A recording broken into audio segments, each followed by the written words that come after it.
Good evening. Welcome all the students to today's rapid revision class. So let's get started without wasting much of time. So what I've planned for today's rapid revision is I have selected set of topics. So in each topic I have formulated a question first, and based on that question and answers we will deal the topics. Okay. So let's get started with the first topic. Right. So our first topic for today is we'll start with the congenital disorders. So first the question is, so try to answer this question and then we'll deal with the explanation, right? Okay. So I'll read the question for you. In CTV, that is, I think you all can understand the abbreviation of CTV. So in CTV, all are true except A, most common cause is idiopathic. B, Ponseti casing is the first line management. C, soft tissues on the lateral side of the foot are short and underdeveloped. And D, can be associated with DDH. So I'll give just a few seconds time for people who want to answer this question, okay? So after that I will answer the question for you along with the explanation. So CTV is congenital talipes equinovarus. So once read all the options and let's see the explanation and then we'll come to the answer. So I've put a diagram here for you to understand what is congenital talipes equinovarus. So this is rapid revision. I'll be little faster. Okay. So for understanding this, we'll start with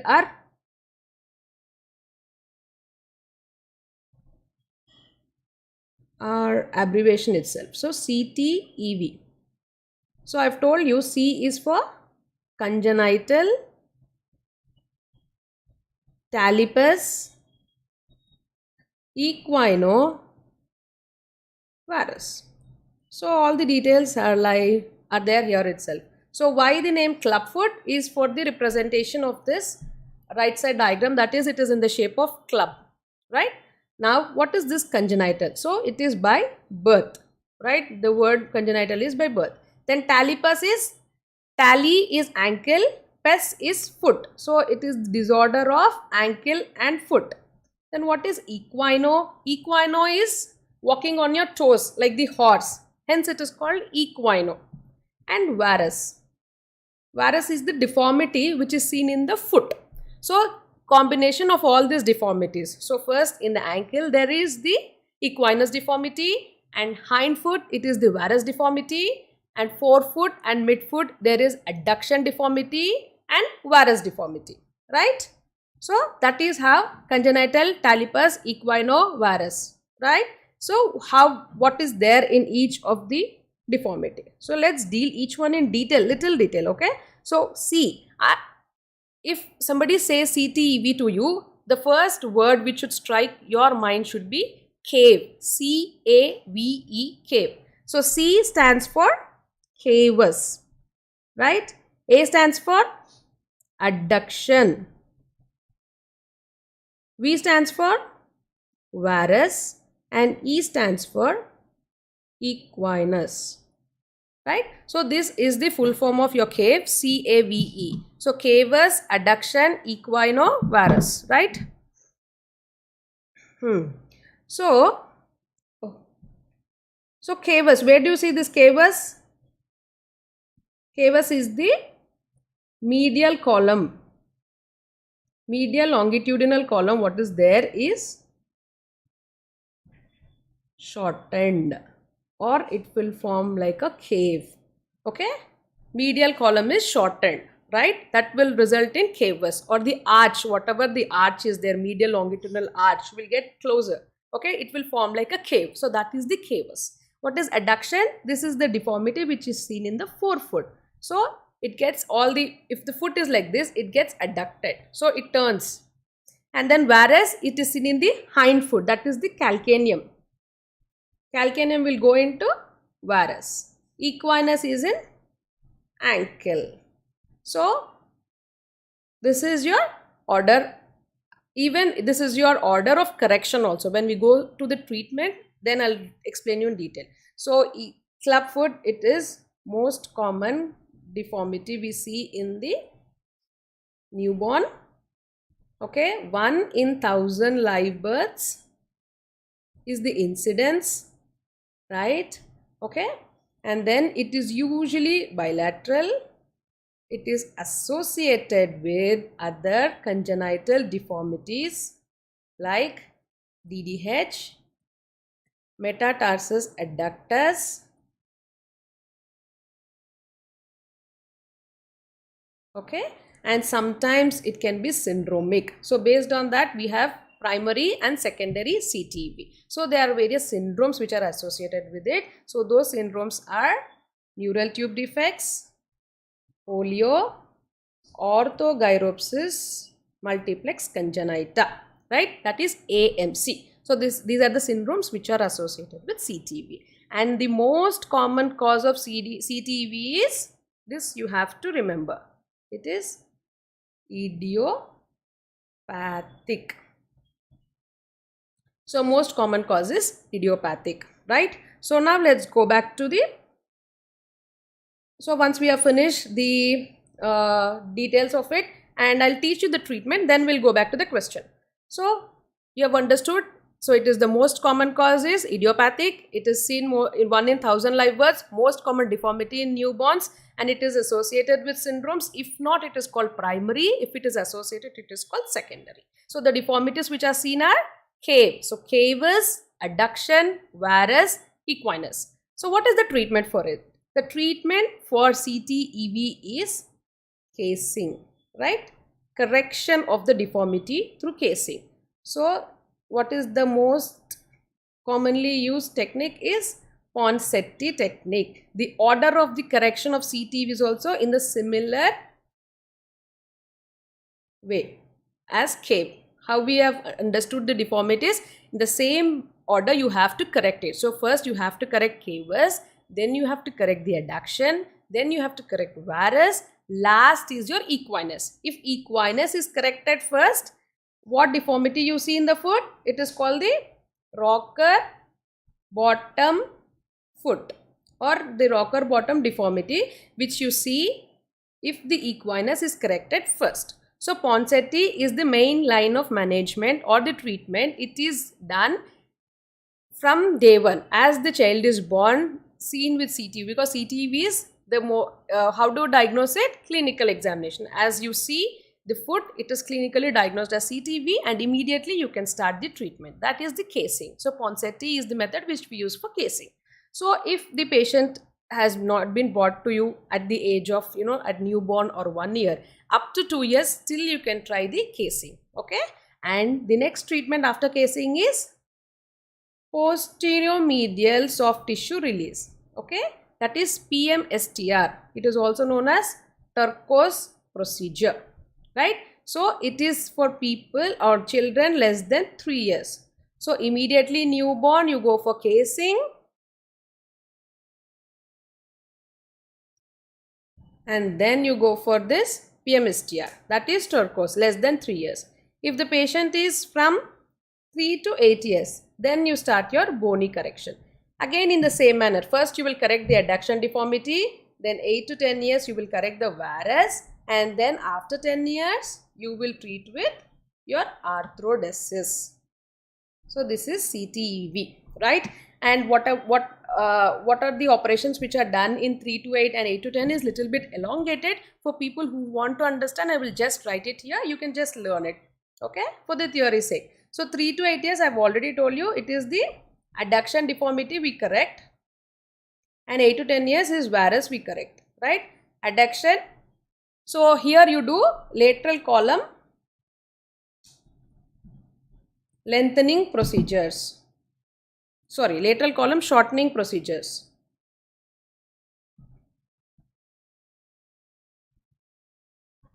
Okay. And varus is, you correct it in the calcaneum. As we already discussed, calcaneum or varus is seen in your hind foot. So varus is calcaneum. That if you want to remember, you can remember it as Dewey's osteotomy. Right. So this is about your CTEV.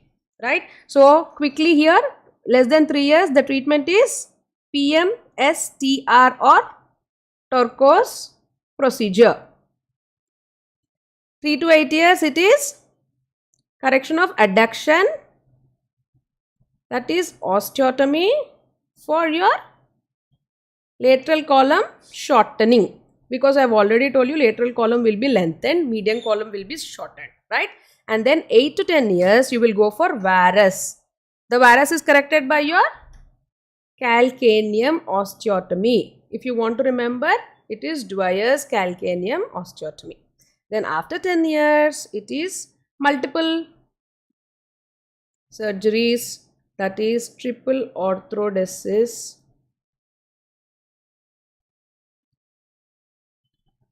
or wedge tarsectomy. So multiple tarsal bones are released here. Right? That is completely about your CTB in very short. Okay. So now let's answer the question here. So in CTB, all are true except, so most common cause is idiopathic. Correct. Ponseti casing is the first line of management. Yes, Ponseti is first line of management. Soft tissues on the lateral side of the foot are short and underdeveloped. So this is the wrong statement.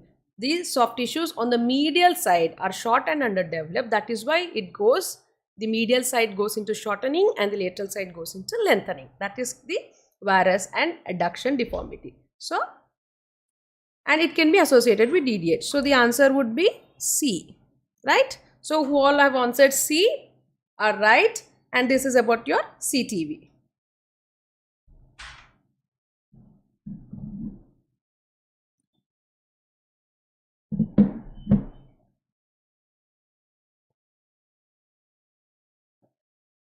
So many of you have answered as D.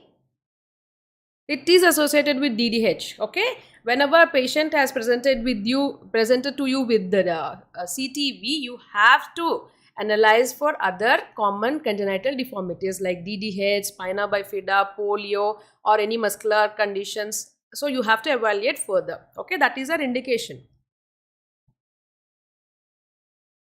Okay, Shiva, let's try for making it strong for you today. Okay, so I think you're all okay till now with the CTV, or any other questions you have, you can put it in the chat box. I will reply it later. So that is for the first question. Okay. So next question, let's go to next question.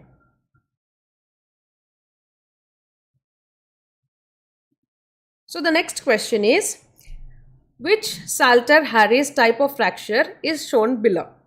Okay. Yeah, somebody has answered it right. So this is Salter-Harris classification. Okay, this is one of the important classification which you have to learn in pediatric orthopedics, right? So Salter-Harris. So let's see how we can learn it in an easy way, because most of you are aware what is the classification. I'll just make it easy for the others. So I have come with a mnemonic of Salter-Harris classification. So the name itself will suggest Salter-Harris, right? So let's write the spelling of Salter here. And before understanding this Salter-Harris classification, let me teach you a few points about the physis. So that will be easy, and it will also help you for answering any other questions which come from this topic. So physis, what is actually physis? It is the part or the structure which is present between the epiphysis and the metaphysis, and the other name of physis is your growth plate, right? Very good, it's a growth plate. So when you term it as growth plate, it is understood that it is very important for the longitudinal growth of the bone. So what are the various layers which are present here, and why the Salter-Harris classification is important for us? So various layers, once you go through with your physis here, I have given it in detail. So let's start from epi to meta. So we are starting from epi to metaphysis. So the first layer here is your germinal layer, where your cells are present and which is one of the important layer. So this is your important layer. So star mark for the germinal layer, because all your reserve cells are present there, all your stem cells are present there, and the growth itself is initiated from that particular layer. Okay, that is your germinal layer. Next comes the proliferative zone. Proliferative zone is where the stem cells get multiplied. So what is the meaning of proliferation? It is multiplication of the cells. So this is the proliferative zone, where because of nutrition, because of the capillaries which provide the nutrition, the cells get multiplied. And then is your zone of hypertrophy or the hypertrophic zone. So I'm putting 2 more stars here. It is even more important for us, not for the bone. For us, why? To understand that this is the weakest layer. So let me write in another color so that it is the weakest layer. So whatever the fractures happen in your physis will occur at this layer. So separation of the physis occurs at this layer. So separation of physis occurs at zone of hypertrophy. Reserve cells are present in zone, germinal zone. Okay. And then after your zone of hypertrophy is your zone of enchondral ossification. So the cartilage, whatever the cartilage is there in this area, the bone, whatever bone which you have to, after the cartilage will become bone up. So the osteoid, the calcium, the mineralization will all occur at this particular area called enchondral ossification. So by this you can also understand the enchondral ossification is occurring from cartilage to bone. Okay, and then you have your metaphysis, right? And between this you have this zone of Ranvier. Okay, so this is also somewhere important. And in case of your crush injury, that is the stage 5th or the stage 5 in Salter-Harris, this gets crushed. Okay, all these layers get crushed and it will result in loss of the growth, complete loss of the growth in the last stage. So after understanding this, you can now understand the Salter easily, right? So I think you're okay with the, okay, let me see the chat box. Okay. All right. So I think you're okay with the physis. So first is the germinal where the reserve cells are present. Next comes the proliferation. Next is your hypertrophy, that is the weakest where the separation of the physis occurs. And next is your zone of enchondral ossification, right? And so this is your physis. And what happens in Salter? So Salter has read it in detail and has given us this classification. So first S stands for, so S is for straight. So this is type 1. Where does this occur? This separation of the physis in Salter-Harris type 1 occurs in which zone of physis? I want everybody to answer this question immediately. In type 1 Salter-Harris, where is the separation happening? Which zone of physis? Very good. Madhavan, very good. So it is happening at the zone of hypertrophy. Very good. So next, A. So Salter is straight. So there is a separation, nothing else in type 1. Going to type 2, it is above. So above the physis. A is for above. Okay, above the physis, what is the area above the physis is? Metaphysis. So the physeal fracture extending from the epiphysis above is the metaphysis. So when metaphysis is involved, it is type 2 Salter-Harris. And here you have to understand there is one more important point called a metaphyseal spike is present in this type 2, which is called as Thurston Holland fragment, right? So type 2 metaphyseal spike is present and that is called Thurston Holland fragment. Okay, that is type 2, that is above. A for above. Next L. L is for lower. What is lower to it? Is your epiphysis, right? If you stand like this, if this is your physis, anatomical bone, if this is your physis, below it is metaphysis. Okay. Above it is metaphysis, below it is epiphysis. So when it is the fracture occurring from the physis lower down to epiphysis is type 3. What is T for then? It is through and through. So from the physis it is going to meta as well as epi, crossing the physis, through the physis, right? From meta through the physis to the epi. That fracture is T, that is type 4. E and R are together type 5, that is crush injury. So there is complete crushing of this particular physis. Okay, that is E and R, both in type 5. So for people who want to go just extend their knowledge, there is rank type called 6. Type 6 is rank type, where the perichondrial ring injury is happening there.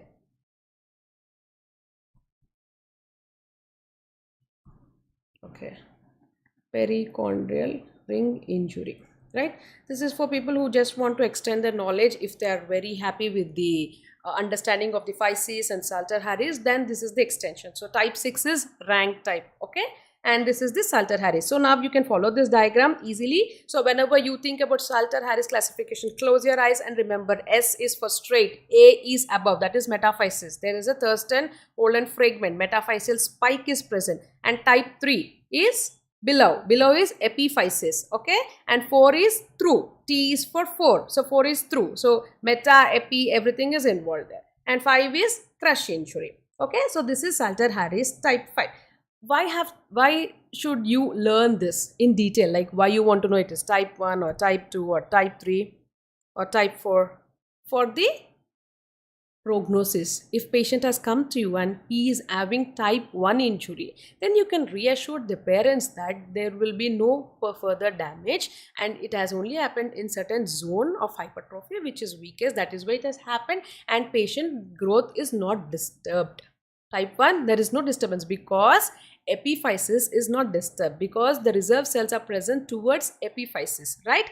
But from type 3, the epiphysis is disturbed, the reserve cells are disturbed. So from type 3 to type 5, you cannot reassure the parents regarding the growth disturbances. If it is type 5, you can tell them this is going to disturb your growth. So it is 4 and 5 will cause growth disturbances without any doubt. Type 3 depending may be or may not be, okay, but type 1 and 2 usually patient will not have any disturbances in the growth. So that is why the Salter Harris type is important, okay. So that is about the second question of today. I think you're okay. So how are you getting it? Am I fast, slow? You want me to tell even more faster, slow down a bit?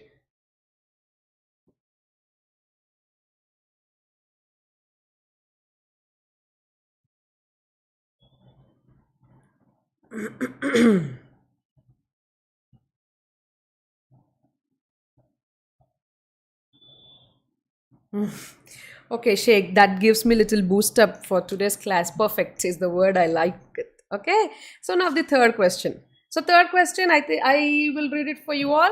Okay, this is little clinical oriented. Okay, if people have completed your internship or you're attending, anybody is attending the clinics, I think you can answer this question.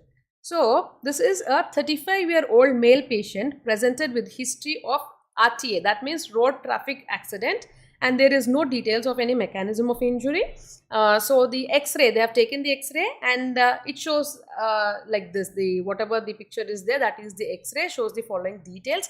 And what would be the attitude of the limb in clinical scenario? If you have gone, if the patient has come and you have seen there is some problem in the hip joint and you have ordered the pelvis with both hips X-ray, and for the X-ray you have gone into the X-ray department and you have seen it on the screen, or you are there and you have sent this X-ray to your senior, and as soon as he sees this X-ray, he will tell you is the limb in so and so attitude. So what is that particular attitude he wants you to see? So that confirms the diagnosis. Okay. Wow, perfect. Shiva, Arshad, Srinivasan. Yeah, it is flexion, adduction and internal rotation. I think you're all aware of this Fadir and Faber. What is Faber? Flexion, abduction, external rotation. This is very important in case of hip joints, okay. This is one of the easy topic and also important topic, and you can score a good mark in this, okay. So let's deal with this. What is this Fadir and Faber? So let's see the hip joint. So this is the hip joint, okay. This is means this is the acetabulum and this is the hip ball of the hip joint which is sitting here. So this is the acetabulum and this is your ball, okay, of the femur. The proximal femur is sitting like this. And if at all the joint is, it is infected or there is effusion of the joint, it needs space to accumulate that particular fluid. Then now this will go into external rotation, right? So whenever there is external rotation, there is space in the joint. That is Faber. Flexion, abduction, external rotation. So always abduction and external rotation will go hand in hand. Okay. And then if it is farther, if you want any joint to come out, you have to do adduction. Adduction means coming out of the joint. That is farther. So dislocation, posterior dislocation of hip joint is farther. Remember, coming out, farther, okay? Faber. You remember it as favoring. Faber is favoring the joint, okay? Favoring the fluid to be accommodated. You are going along with the joint. So if there is a accumulation of the fluid, you are favoring the joint. So that is Faber. And you are coming out. So that is internal rotation. Whenever you do internal rotation and adduction of the joint, it comes out. So that is dislocation. So mostly posterior dislocation, right? Posterior dislocation will go into farther. And any effusions, that is swelling, TB, synovitis, okay, your hip synovitis, your TB, okay, all this goes with Faber. So now I have put the X-ray. Okay, now the first X-ray here, I think it is normal X-ray. This is the normal one. So what are you seeing in this X-ray? I mean pelvis X-ray. Read. If somebody is asking you to read the X-ray pelvis, so what are the things you want to see?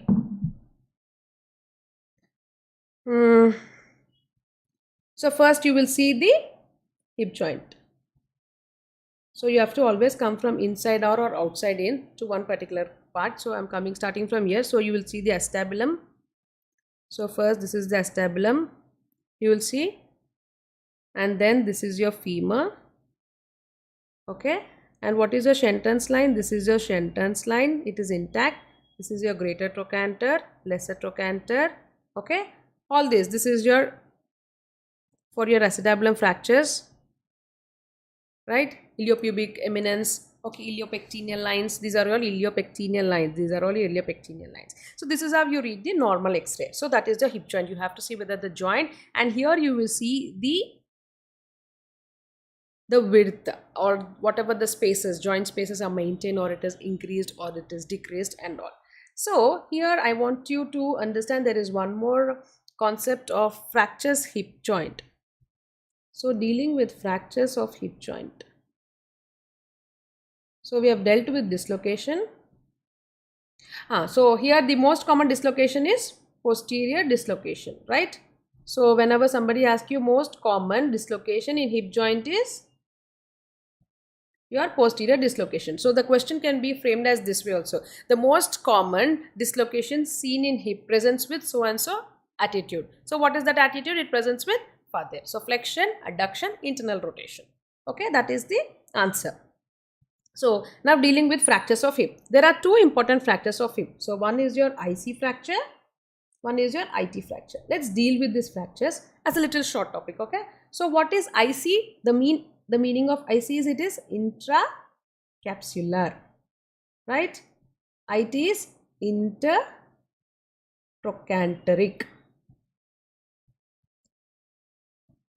So IC, as the name suggests, it is inside the capsule. So I have already told you this is the acetabulum and this is your hip joint. So intracapsular, where is this capsule present? It is along your, on the anterior side, it is along the both your trochanter. So this is your capsule. Still here it is the capsule, right? So whenever the fracture has occurred inside the capsule is intracapsular, that is neck of femur fracture, right? So the other name of intracapsular is neck of femur fracture, okay.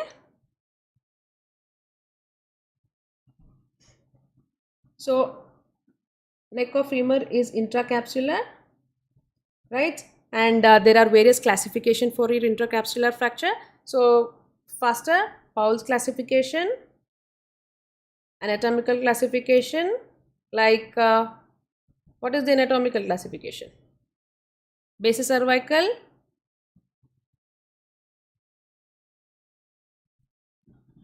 transcervical, and then comes your Gardens. So these are the three classifications. So I'm just giving a glimpse of your hip fractures also here. So IC fracture and IT fracture. IC is intracapsular, which is inside the capsule. Okay, and again it can be divided according to three classifications. So Powell's is according to the angle which is made to the horizontal. Okay, the more is the angle, the less is the stability. Next, anatomical, it is basis cervical, transcervical, and subcapital. And next is Gardens along the trabeculae. Along based on the arrangement of your trabeculae, this is divided in Gardens. That is, Garden 1 is impacted, Garden 2 is incomplete, or Garden 1 is impacted, incomplete, Garden 2 is complete, Garden 3 is displaced, Garden 4 is, it is not in line with the acetabulum trabeculae also. Okay.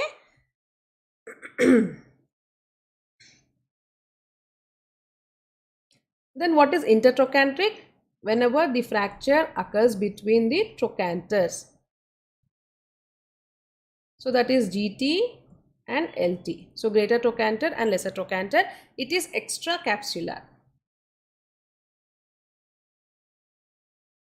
Extracapsular. So what is the most common complication here? Malunion. Okay. The most common complication is malunion. And in intracapsular it is non-union, right? So that is how you have to remember. And in IC it is Faber but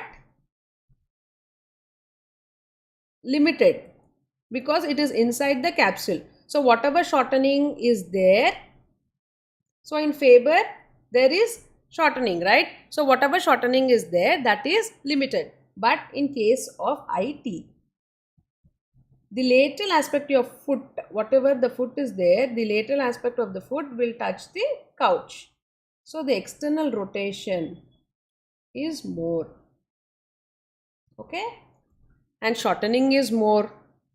So that is why as soon as you see the limb of the patient, so if any patient arrives at the casualty, you can just diagnose basing on the attitude of the limb. If it is Faber, the limb, whatever the limb is fractured, it's complete external rotation. It's if the lateral aspect is touching the couch, that is how it is described. Then it is said as IT fracture, that is intertrochanteric or extracapsular. IC it is also Faber, but it will not touch, or the external rotation is little limited because of the capsule around it. And because of the capsule around it, and because of the synovial fluid which contain the enzymes, and this will inhibit the formation of the callus, hence it will go to non-union. So because of the inhibitory enzymes, it goes to non-union. That is what I have told you. So this is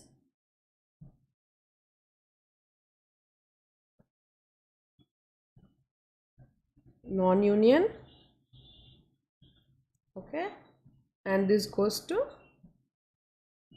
callus is formed but angulation is deformed, hence it is malunion. So this is a little brief about your IC. So here it is the neck of the fracture.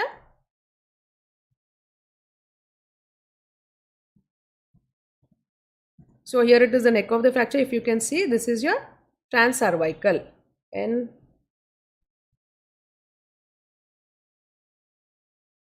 neck of the fracture, and this is your IT fracture. Here if you see, this whatever the hip joint is normal, but here the greater trochanter and this is your lesser trochanter. So the fracture is between greater and lesser, so it is your IT fracture. Neck of the femur is this is the fracture line. So this is the fracture line. So now what is important? Why are you learning whether it is IC or IT? Anyways, it is hip fracture. So the treatment differs. So IT fracture treatment is dynamic hip screw, or proximal femoral nailing. But here, based upon the age, you can go with CC screws, that is called osteosynthesis, or hemiarthroplasty. So what is hemiarthroplasty? Hemi is half. Arthroplasty means replacement. Arthro, joint. Plasty, replacement. Hemi is half.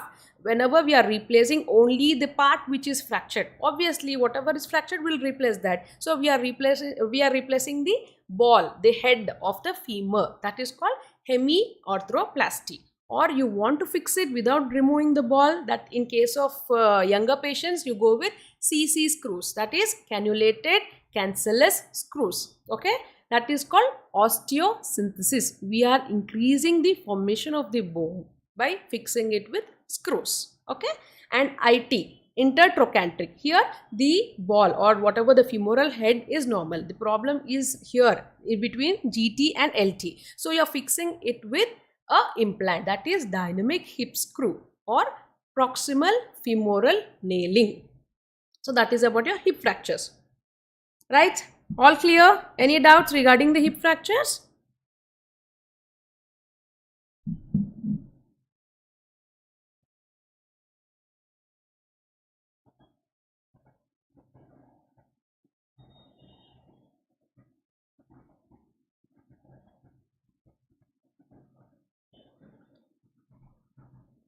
Okay, shall we continue then?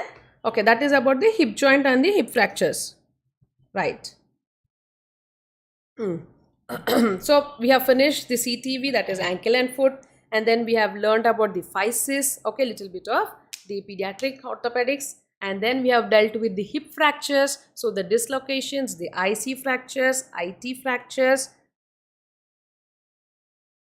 Okay, malunion and non-union, you want to know the difference? So non-union, the name itself suggests there will be no union, there is no callus formation. How will you define a union in a bone? It is mainly by callus formation. What is callus? Deposition of calcium, deposition of the bone between the fracture site. So that is the callus. So whenever that callus is not formed, there will be no union of the bone. Hence it is called non-union. On the other hand, what is malunion? Mal means malunited. So there are certain angulations or certain dynamics where the bone has to be attached. So the bone has to union in that particular fashion only for giving us the maximum function or maximum whatever we derive from the bone, that is the stability, the biomechanics, so the dynamics all depends upon that angulation. So if that is malunited, so it has been attached in some other angles. For example, if the bone has to attach like this straight, but it has attached it in angle, so it gets union occurs at an angle, so it is united, but it is malunited, it is not useful for us. So that is the malunion which occurs in your IT fractures. So whenever that malunited IT fractures are there, patient will come again with pain, with shortening, with limping gait, with abnormality of abductor. So the pathology increases, so patient will not be comfortable with that union, so that is called malunion. So it is united at an angle, so hence it is called malunion.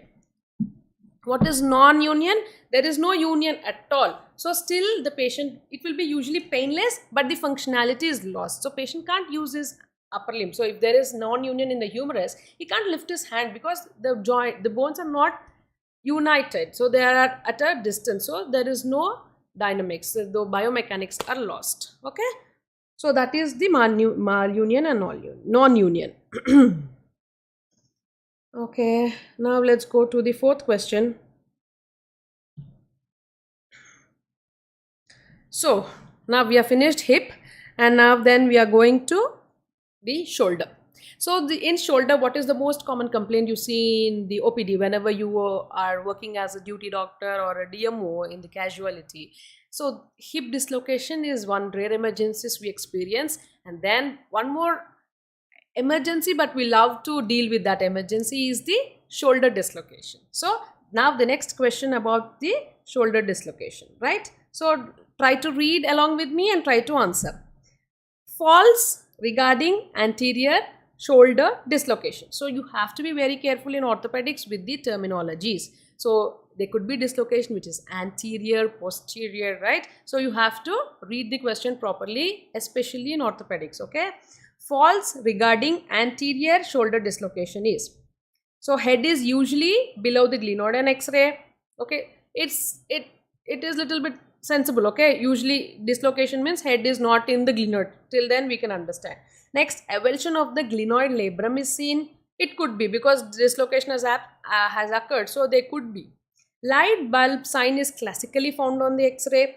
Stimson's method is used for close reduction. So first two, you can, even with your common sense, you say it is okay. I mean, the answer could be this, the answer could not be this, could not be this. But the other two, if you want to answer between those two, you have to be thorough with the topic. That is where the difference lies between the people who get selected and people who are not selected.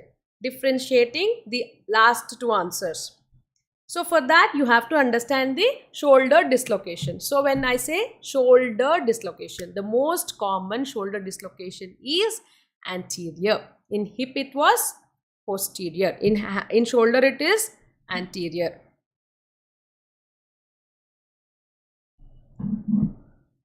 So so the shoulder dislocation, most common dislocation is anterior dislocation. Next, avulsion of glenoid labrum is seen. Yeah, it could be because again you have to imagine this as your glenoid and this as your shoulder. And here, in case of hip, in case of your shoulder joint, the whatever the glenoid is there, it is only 1/3, but the 2/3 is your labrum. The labrum is nothing but your cartilaginous structure. So if I put something like this and holding like this, if you see this whatever is my finger part is your glenoid labrum, glenoid bone, and the white part, the cartilage. So this is the glenoid labrum. Now this completes the shoulder joint. I'm showing it from this view, but shoulder lies like this, right? So this is the glenoid labrum. So head stays inside like this, and whenever there's a dislocation, it comes out like this. So whenever it's coming out, see, so this is the tear which occurs in the labrum. So usually the labrum gets disrupted, right? And whenever this disruption is more, it results in a condition called, what is that condition called?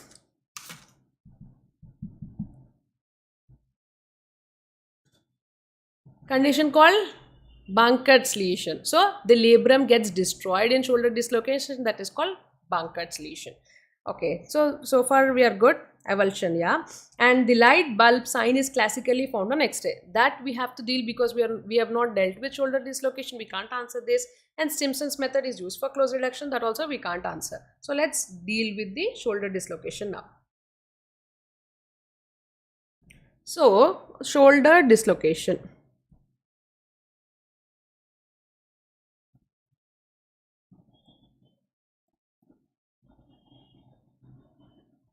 So most common is anterior shoulder dislocation, okay, and it is most common joint also to get dislocated.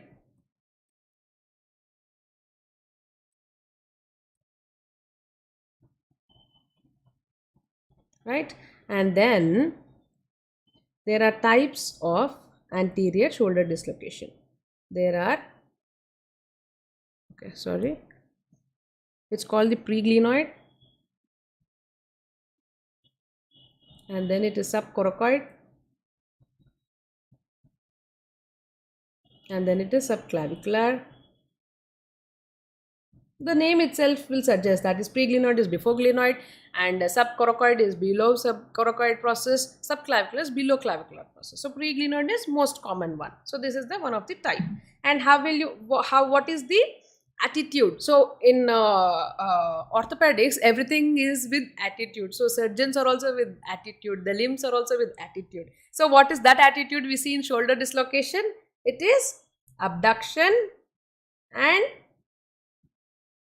external rotation, right? Whenever there is a dislocation, the patient comes with abduction and external rotation, right? So now the patient cannot adduct, he cannot put his limb inside, okay?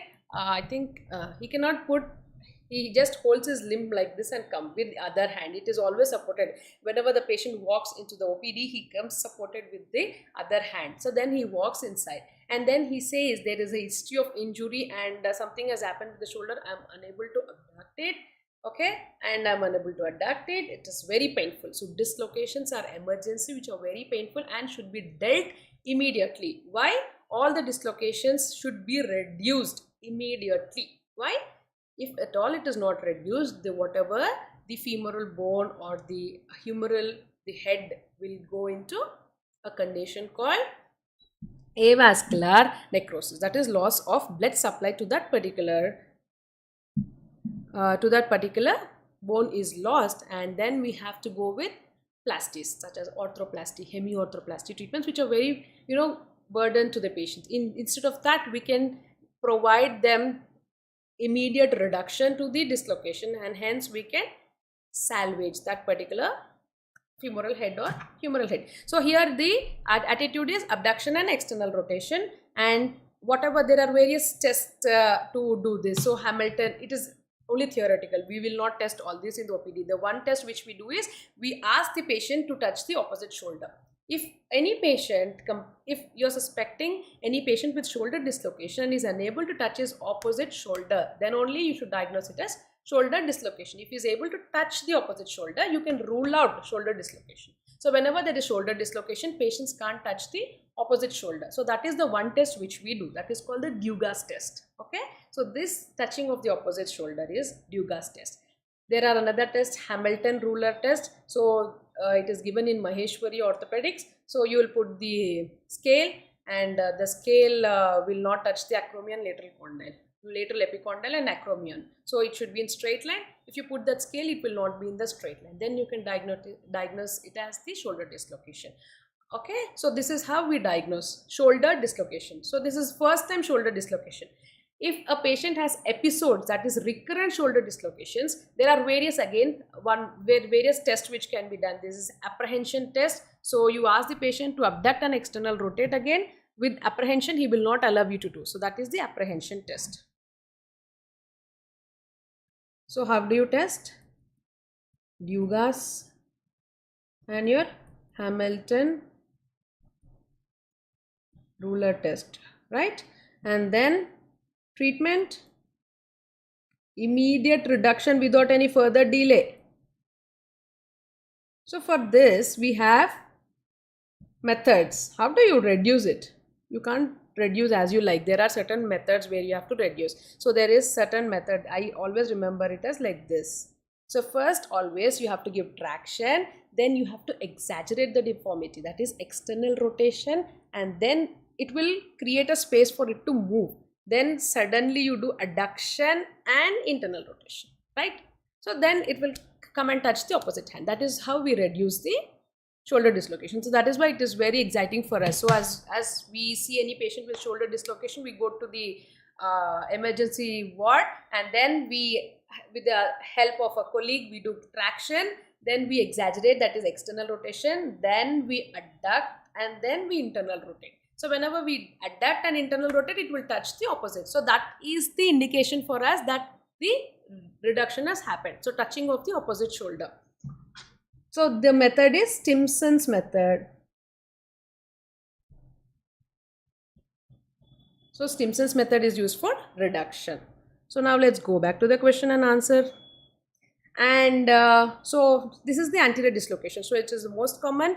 Anterior dislocation is the most common one. It is most common joint to get dislocated, and you have the types in it: the preglenoid, the subcoracoid, the subclavicular, and the attitude here is abduction and external rotation. And there is various tests to confirm it: the Dugas test, and there is the Hamilton ruler test. And treatment is, as I told you, immediate reduction with a following method, that is traction, external rotation, adduction, and then internal rotation. So TEA1, okay, or TEAI.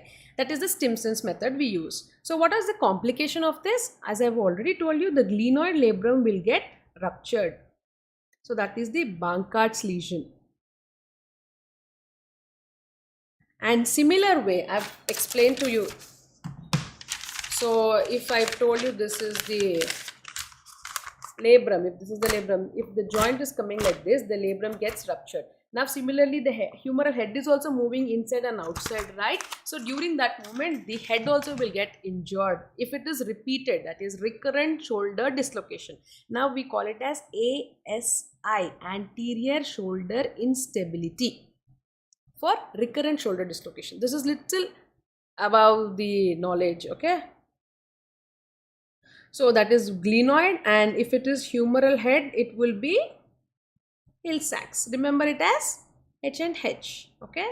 So Hill-Sachs humeral head, right? So that is about your shoulder dislocation. That is anterior shoulder dislocations.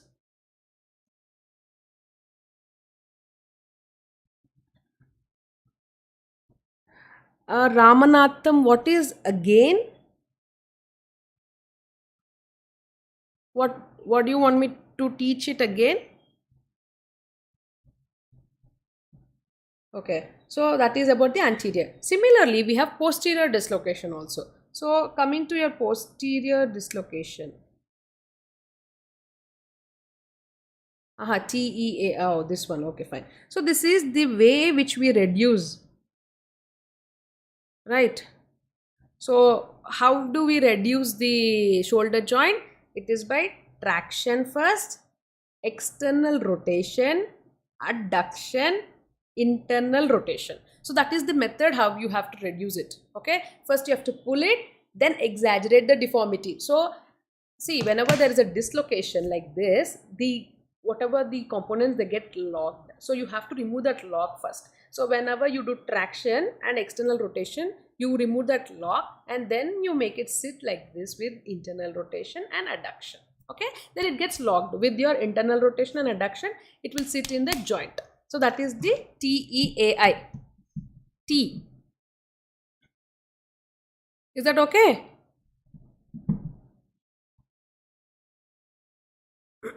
So that is about the reduction, and then comes your posterior dislocation. Okay, next is the posterior dislocation. So what is so important about the posterior dislocation? It is seen in people with electric shock. It is seen in people with epilepsy or any seizure attack.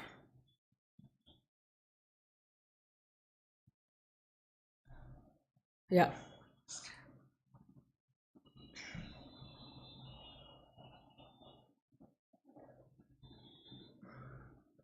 Anusha, I'm sorry, I'm not very sure about that Callaway's method of testing shoulder dislocation, something like that. I'm really sorry, I don't know Callaway's method, something you have asked for it. Okay, if possible, I will update it in the group. Okay. Uh, for now, you just remember it as Dugas or the Hamilton ruler test. Okay. Callaway's. Now, next is the posterior dislocation. So, posterior dislocation seen in people with people who have presented us with the electric shocks or with seizures, epilepsy. So, these are some of the important words you have to remember, so that whenever you read the question, so if so and so question reads like a 24-year-old male with known history of seizures as presented with dislocation of the shoulder, the X-ray shows. So once you underline this important word called seizures with shoulder dislocation, then you have to think it is posterior dislocation of shoulder. And posterior dislocation of the shoulder, there is an important X-ray finding which is called the light bulb sign. So whenever the shoulder is dislocated posteriorly, it looks like the light bulb. So I've bought this X-ray also for you. So this is the X-ray. So this is the posterior dislocation, and it looks like the light bulb, the complete humeral head. When it is anterior, you can't see the glenoid properly. Okay, so this is the posterior dislocation, and what you have to remember about this is, it is the light bulb sign. Okay, light bulb appearance on X-ray AP view, and it is seen in patients with seizures and electric shock. And similarly, you can see reverse Bankard's lesions and reverse Hill-Sachs lesions. What is this reverse? So that you have to understand what is Bankard's and Hill-Sachs. So whenever there is Bankard's, it will occur anteromedial. Okay, so it is going in the anterior direction. So anteromedial is the labrum. So here it will be posterior. So posterior labral injuries are because of posterior dislocation. So that is why it is called reverse Bankard's. Okay. And we have got I have given a little tabular column here. So let's quickly answer this. Okay, just in a matter of seconds we can answer it. So what is that? Most common site. If I say dislocation, you have to tell the most common site. How does that occur? So it is anterior, posterior. Yeah, it is empty glenoid. Correct. It could be empty glenoid or bulbs, but empty glenoid it is seen even in case of anterior dislocation, right? Okay. So shoulder is. So shoulder most commonly it is dislocated in which direction? So it is anterior, right? Elbow, elbow, posterior, or you want to be more specific, it is posterior lateral. Wrist, there is no anterior and posterior, it is perilunate dislocations. Okay. Hip, it is posterior. Knee, posterior. Ankle, anterolateral. Patella, lateral, right?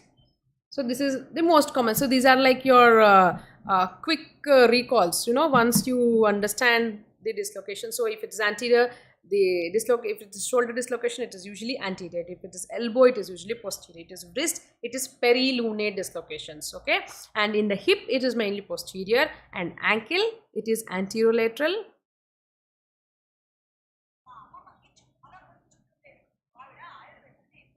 And next, patella, it is lateral, right?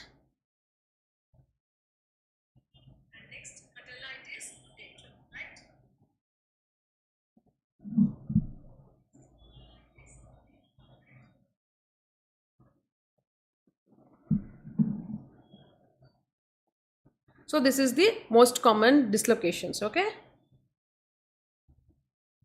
So that is about the dislocation, the shoulder dislocation, the anterior dislocation and the posterior dislocation.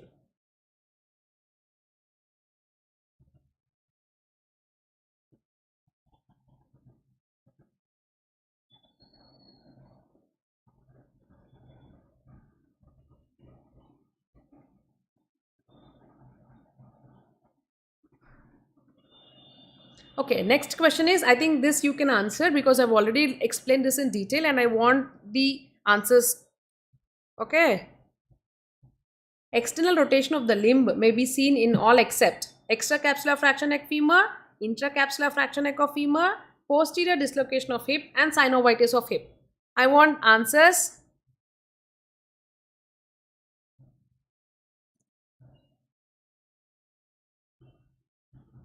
Faster. I want everybody to answer.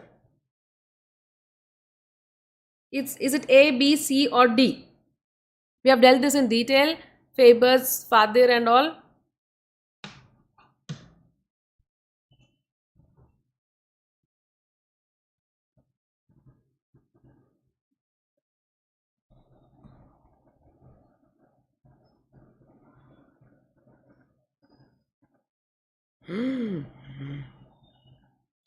Medico love B. You think the answer is B? Read properly once again. So extracapsular is IC. sorry, IT. Intracapsular is IC. Synovitis of hip. So the answer is, here it is, internal rotation. Right? Very good. You have all answered it well. And next we deal with another important topic of today is the bone healing. So how does the bone heal? So what is important in orthopedics is this healing of the bone. Okay. Let's read the question first and then we'll discuss about it and then we'll answer. So first, in bone healing, the true statement is secondary bone healing occurs when the fracture is fixed, rigid. In primary bone healing, callus is extensively seen. It takes 2 to 3 weeks to form soft callus. With increasing stresses, the callus weakens.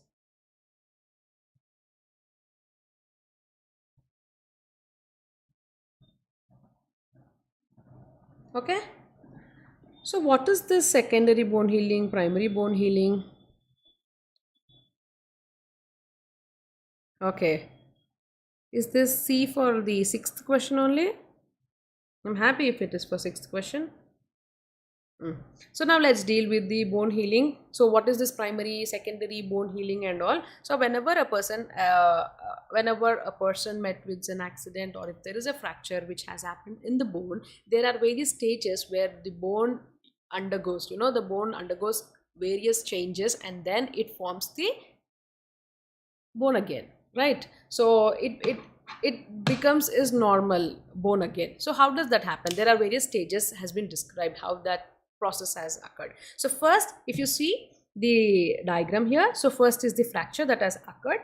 Oh, so this is the fracture, the bone has broken, and then immediately within hours it will form the hematoma. So what is this hematoma? What is the importance of it? So over a period of time, this hematoma has gained a lot of importance, because this hematoma consists of lot of growth hormones in it. So which will increase the speed, which will increase the stability, and which will increase the normalcy of the bone. Okay, so these growth factors have been playing an important role. So everybody are shifting the dynamics from saving this hematoma. Okay, this hematoma should not be disturbed. That is the prime motto. Initially, it was whenever there is a fracture, they used to cut open the fracture, clear all the hematoma, and then they used to put some nails or plates for it to stable, for the stability, and then close it. So they used to disturb the hematoma. By Since last few years, they have understood the biology of the hematoma. So the hematoma is very important for the growth of the bone. So now the dynamics have shifted to conservation of this hematoma. Okay, so within hours there will be hematoma formation, and then it will be inflammation. That is within days, within 2 days or within 3 days, there will be inflammation process occurring, and then there will be capillary neovascularity. So fibrovascular, the fibrocytes will invade, and then they will help in formation of the bone.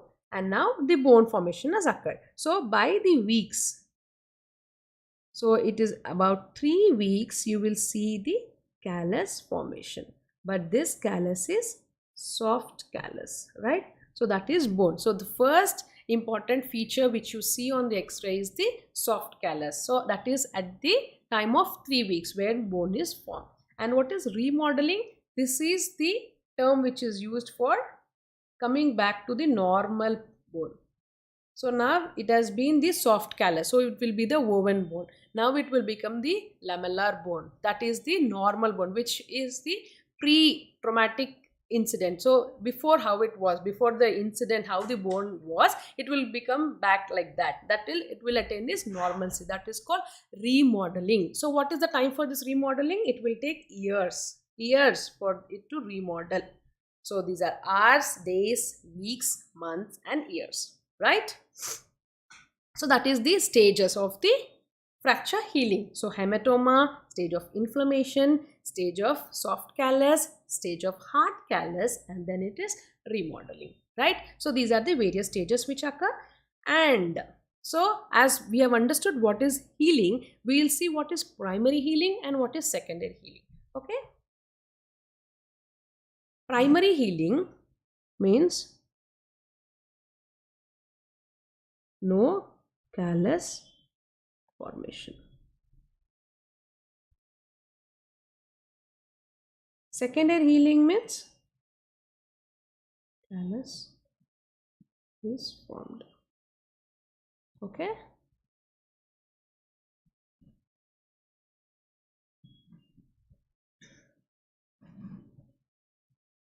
So with this you will attain absolute stability. Don't worry with these terms. You will now I know most of you will be confused. So why she's selling primary bone healing, no callus? Still now she told callus, callus, callus. Again she shifted no callus. Don't get confused. Give me some time, okay?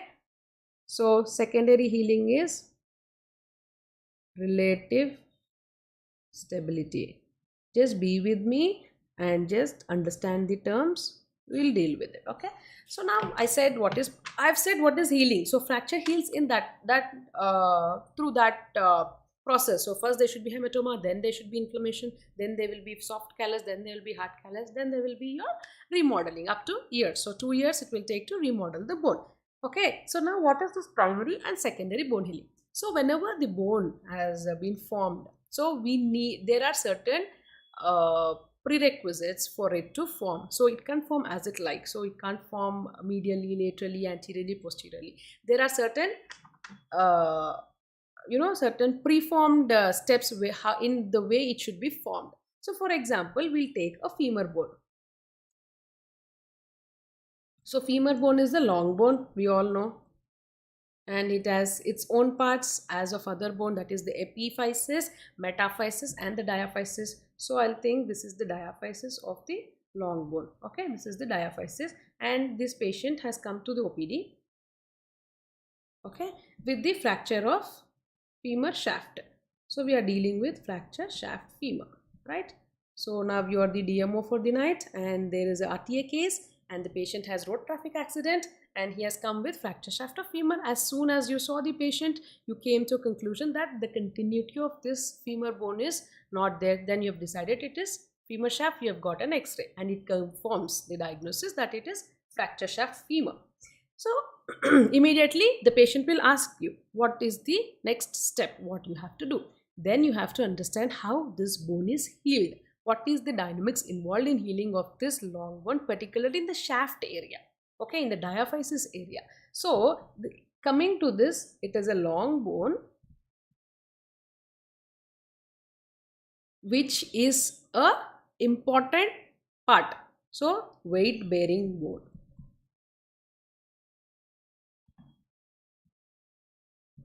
And then it is in the shaft. I've told you it is shaft femur, so it is not associated with any joints, right? So that is very important in orthopedics. So it should not be associated with the joint. So how will you deal with this? So here comes your play of primary bone healing and secondary bone healing, right? So primary bone healing, I've told you there is no callus. Secondary bone healing, callus is formed. So whenever it is a long bone, it is a weight bearing bone. So weight has been, it is important for us to weight bear, like femur, like tibia, the lower limb bones.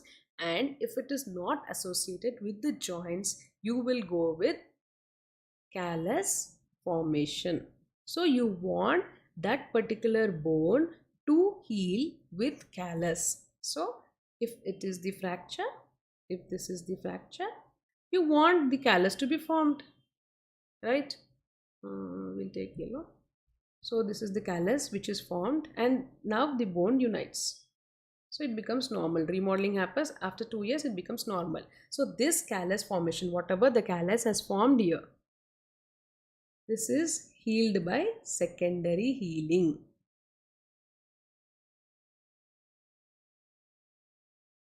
And it gives you relative stability.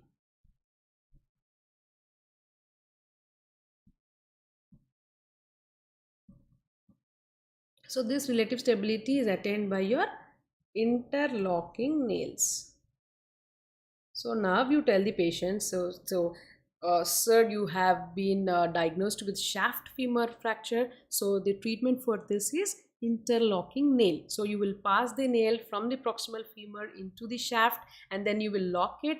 And so if you think this has the nail,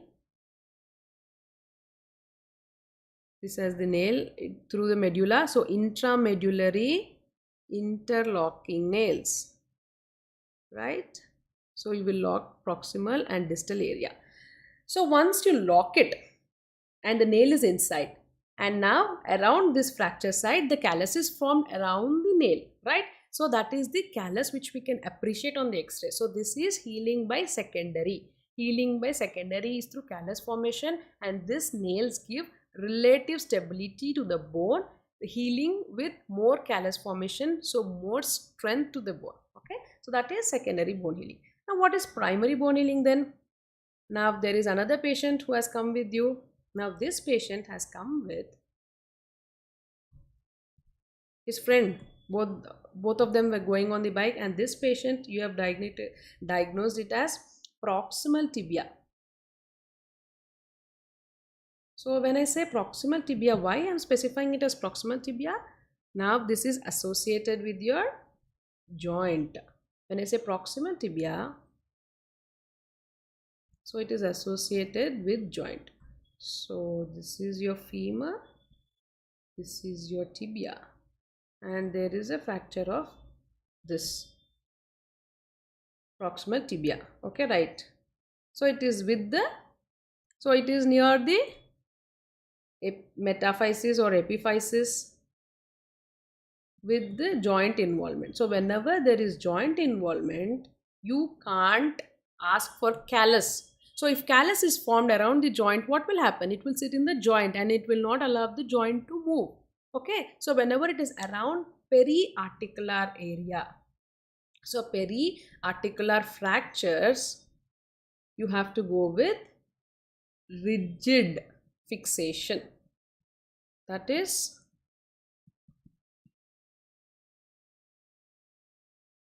which gives the absolute stability, and the implant of choice would be your plates. So that is primary bone healing and secondary bone healing, right? So I hope you all understood. So primary bone healing, no callus formation, absolute stability is given. So that is called the rigid fixation. Okay, rigid. It is done around periarticular fractures, and this is your long bones and mainly around the shaft. Okay, your forearm bones, your long bones, wherever you want the callus to be formed. So that is the primary bone healing and the secondary bone healing. Okay, sure. Okay, are you clear? You have any doubts regarding the primary bone healing and secondary bone healing? I hope it is clear for you, no? For your knowledge, I think this would be enough. Okay, so what is this? Okay, so now I'll put one plate here. So this is the plate we are putting here to the bone. Anusha, why it is not clear? So you will fix this. Here there will be no callus formation. So whenever there is a fracture in primary, so we will fix the fractures very close. So we will just log the fracture so that the no callus is formed, but the union occurs with proximal and distal fragment. So without any callus formation, so there will be direct contact of that proximal and distal fragment, and that will get united. So there will be no callus which is visible. Okay, so that is called absolute stability.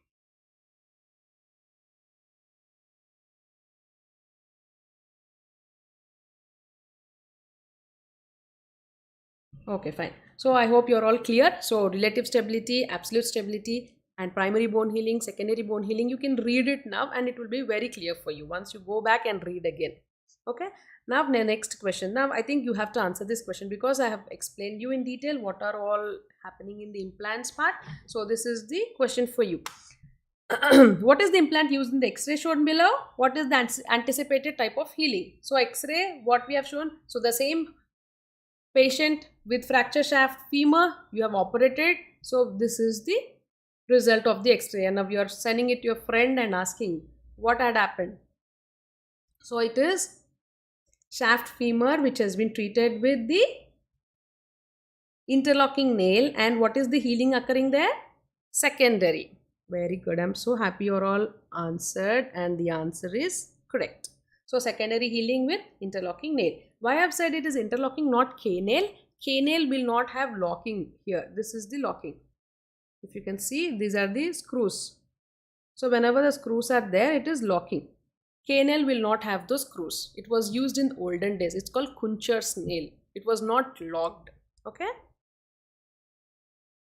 So I have bought this nails and plates for you. So this is the nail, intramedullary interlocking nail. If you can see, appreciate, this is the proximal screws and this is the distal screw. The fracture will exactly come somewhere here. So the fracture will get locked up and down. So there is no movement of the fracture, rotations, nothing will happen, and the proximal and distal fragment are held tightly. The stability is given to the fracture to heal. So fracture always requires stability. So it should be stable. It should not be wandering here and there, so that the bone will not unite. It should be stable. So that stability is given by this nail. And what does the plate do? Similarly, these are the various screws. We fix it, and this will go into that epiphysis or the region, and this is into the diaphysis or the shaft. So this will give you, these are plates. So there were various plates, locking plates, dynamic plates. So this is your proximal humerus plate, okay, and this is your DCP. So these are the plates. Not much required for your level.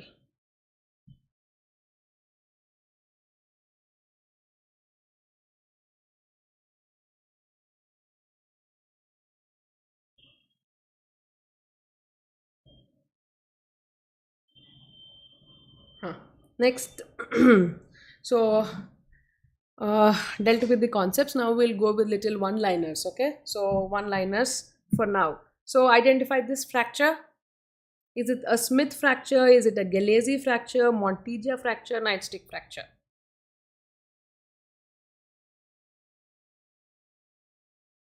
So what is it? Is it a Galeazzi, Smith, Montigia, nightstick?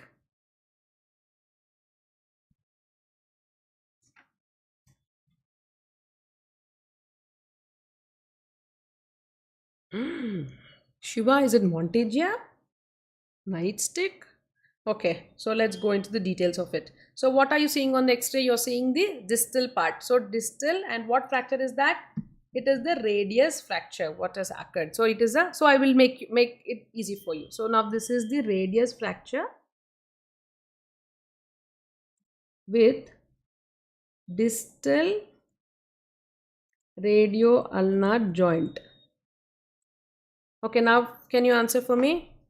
Smith's, Galeazzi, Montigia, nightstick.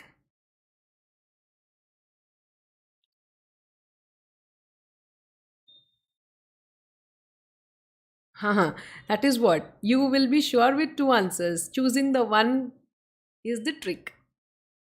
So you have to choose between Galeazzi and Montigia. Oh, very good. I think you're correct. So it is Galeazzi fracture. So whenever it is radius fracture with distal radius radio-ulnar joint involvement, it is Galeazzi fracture, right? So what are these others? The Smith, the nightstick, the Montigia. So let's deal with the distal radius fracture. So distal radius, you have two important fractures. One is Colles fracture and then is the Smith's fracture. So when will you tell it is Colles? When will you tell it is Smith? So first you have to tell this is distal radius fracture.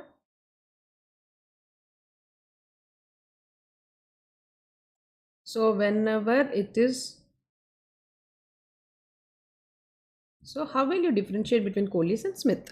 Based upon the displacement of the distal fragment. So in orthopedics, you always speak the displacement of the fractures in terminology with the distal fragment. So whenever the distal fragment goes into what? Dorsal displacement is Colles. Palmar or ventral displacement is Smith. So that is how you have to remember. Dorsal is Colles, ventral is Palmar. Palmar or Smith's fracture. Okay. Outstretched hand, Colles fracture. It is made clear for you. So what is Barton's then? Barton's is again, it could be two types. It could be dorsal or volar. So this you can write it as volar. because dorsal and volar are rhyming. So it could be D, it could be V, dorsal or volar. But what is Barton's? It is intra-articular distal radius fracture, which could be dorsal, which could be volar. So if it is dorsal, it is dorsal Barton's. If it is volar, it is volar Barton's. So what is Barton's? It is distal radius fracture with intra-articular extension. Okay. Now we are dealing with your Monteggia and Galeazzi. So whenever it is proximal ulna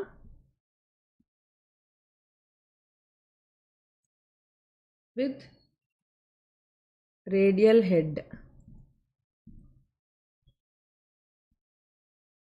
it is your Monteggia.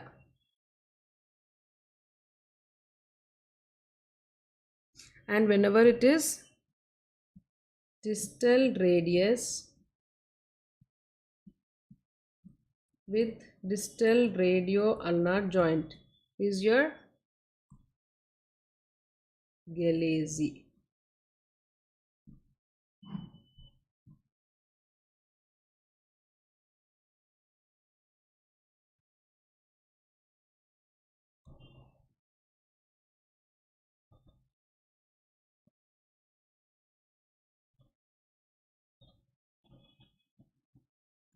Okay, Monteggia, Galeazzi. So proximal ulna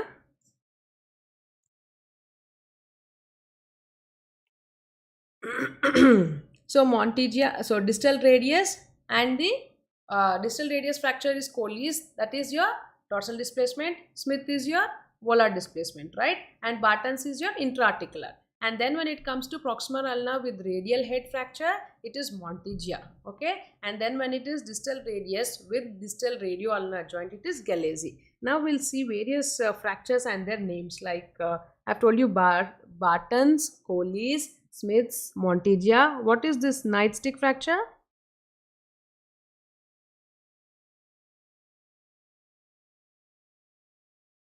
It is isolated fracture ulna. Similarly, we have Bennett's, Rolando. What is Bennett's? It is the thumb fractures. Okay, so Bennett's is two-part. Rolando is, again, it is an intra-articular extension of thumb, right? And then we have your Jones fracture, March fracture. What is Jones? Fifth metatarsal. March is second metatarsal. Okay, similarly you have Boxer's. That is your fifth metacarpal, right? And we have your Cotton's, Potts. Cotton, Potts is bimalleolar.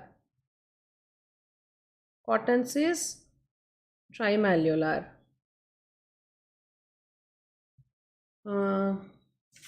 Then what is your Aviatus? Is Talus. And then we have Lisfranc. It is tarsometatarsal joint. And then we have your burst chance fractures for vertebrae.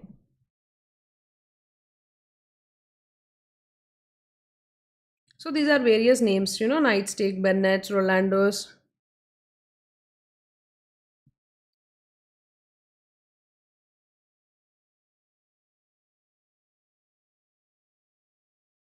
And then Jefferson's fracture.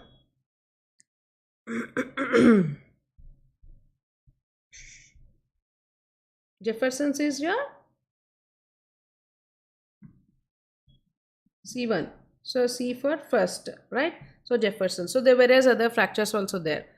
I think we will give you a list of it. Okay, you can just read them before your exam. So I'm just, for the sake of revision. So nightstick is isolated ulna, Bennett's is for thumb, that is metacarpal, right? So if it is two part, it is Bennett's, and if it is intra-articular extent, it's Rolando. What is Jones fracture? The fifth metacarpal fracture. The base of the fifth metacarpal is metatarsal. In the foot is your Jones fracture, foot. And March fracture is second metatarsals, stress or March fractures. Then boxes. Boxes is fifth metacarpal. The neck, fifth metacarpal neck is your boxes. Then pots and cottons. Pots is for bimalleolar, both medial malleolus and the lateral malleolus. What is cottons? It is trimalleolar.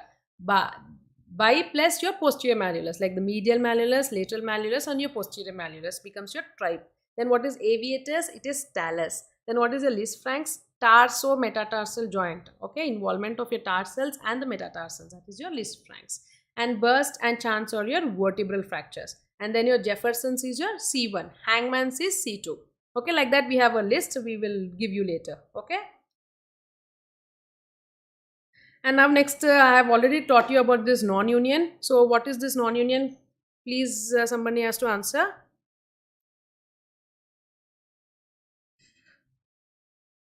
Regarding non-union. Okay. So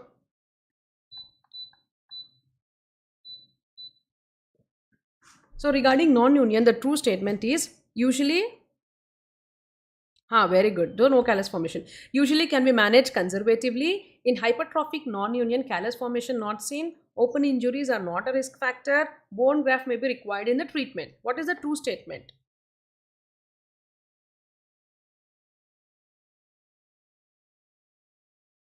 True statement. What made you think that bone graft may be required is the...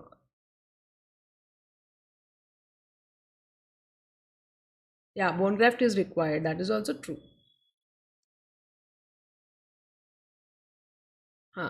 So D. Correct. So D is the answer. Bone graft is required for the treatment.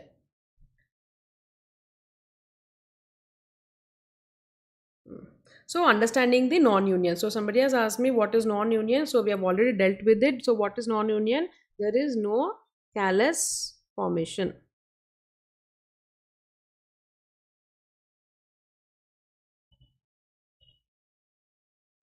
So there is no callus formation. That is non-union. So what is the arbitrary time, which is when we tell it is non-union? So whenever the fracture has occurred and it is not united for more than 6 months. So for some fractures it is more than 3 months. Like example, neck of femur. Right? Arbitrarily we set it as 6 months because by the 3 weeks you will see the callus and by the 6 months it is to be united. So whenever the bone has not healed within the stipulated time given to that particular bone, like for example if it is neck of the femur fracture, it is within the 3 months you have to see the union. So if it is not united within 3 months, then it is called non-union.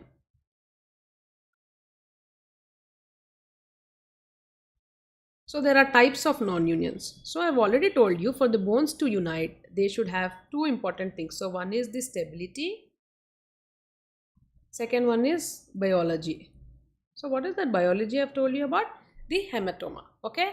Or whatever the process which is occurring, to the stages, the hematoma, the inflammation, that is all the biology. If that is also disturbed, there will be no union.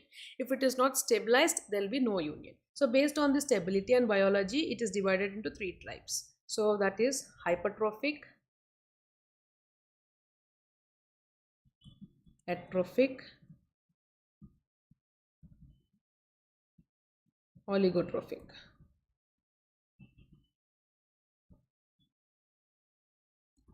Right? So whenever there is, so here you have to see 2 things, no? So in case of hypertrophic,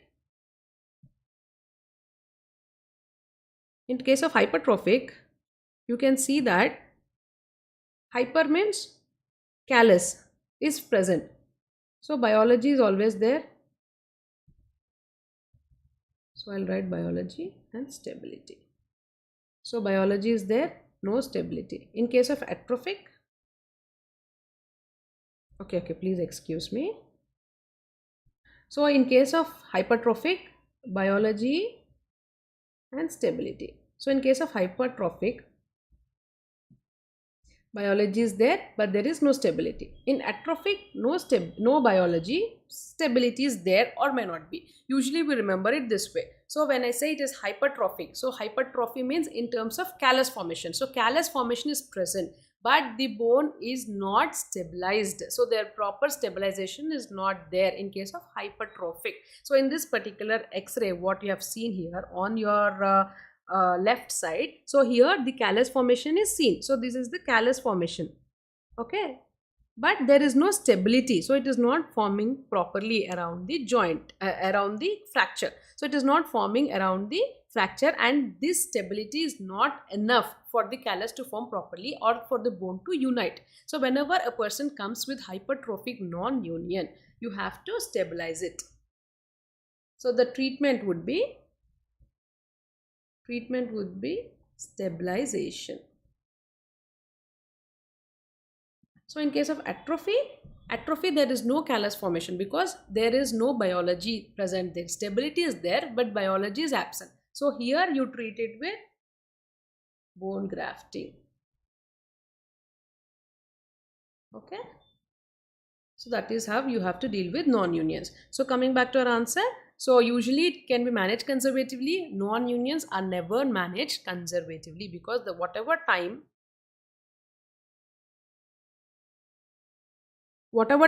it is given for them, it has been over. So there is no role of conservative treatment in case of non-union. And next, in hypertrophic non-union, callus formation is not seen. Yeah. In case of hypertrophic non-union, callus formation is seen, right? And then in open injuries are not risk factor.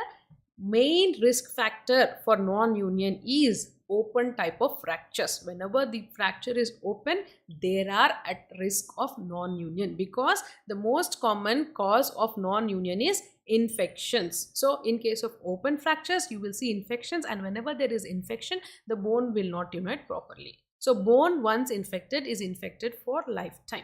So this infection will not allow the bone to heal. So infection, open injuries are the major risk factors for non-union. And then bone graft is always required in the treatment, even if it is atrophic or hypertrophic. We will put some amount of bone for the osteogenesis to occur at that particular fracture site. So bone grafting is required. That is the true statement. And in coming to non-union, it is of two types based on biology and stability. So if the biology is present, that is callus is formed, but it is not stable, then you will call it as hypertrophic non-union.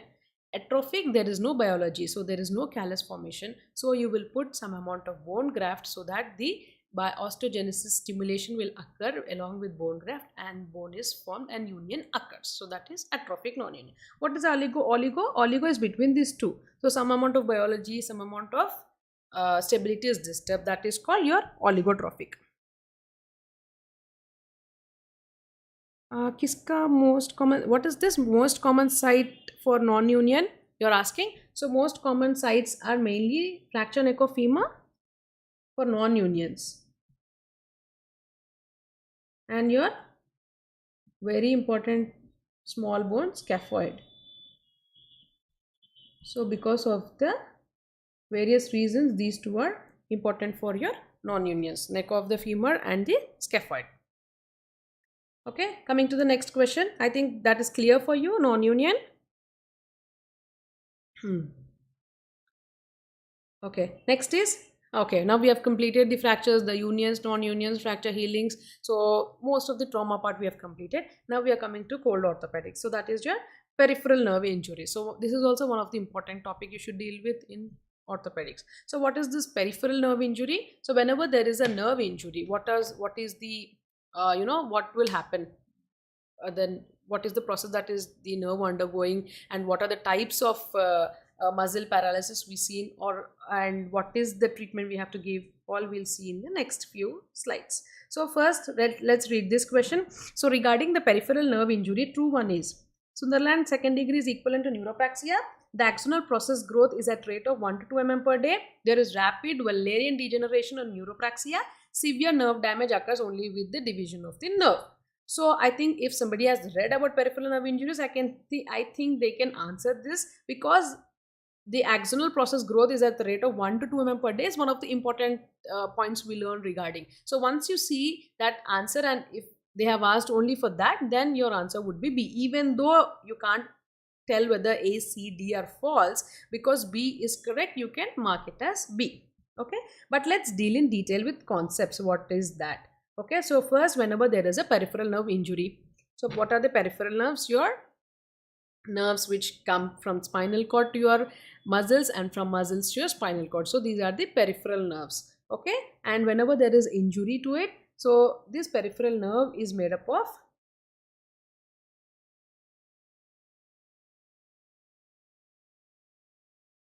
peripheral nerve is made up of, first, this is your cell body, and this is your axon.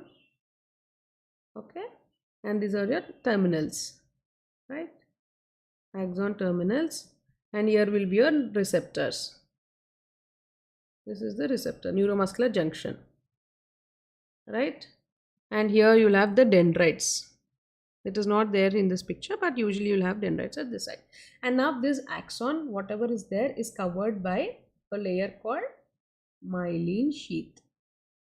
So why this is important? It is important because in between these sheaths there are nodes of Ranvier,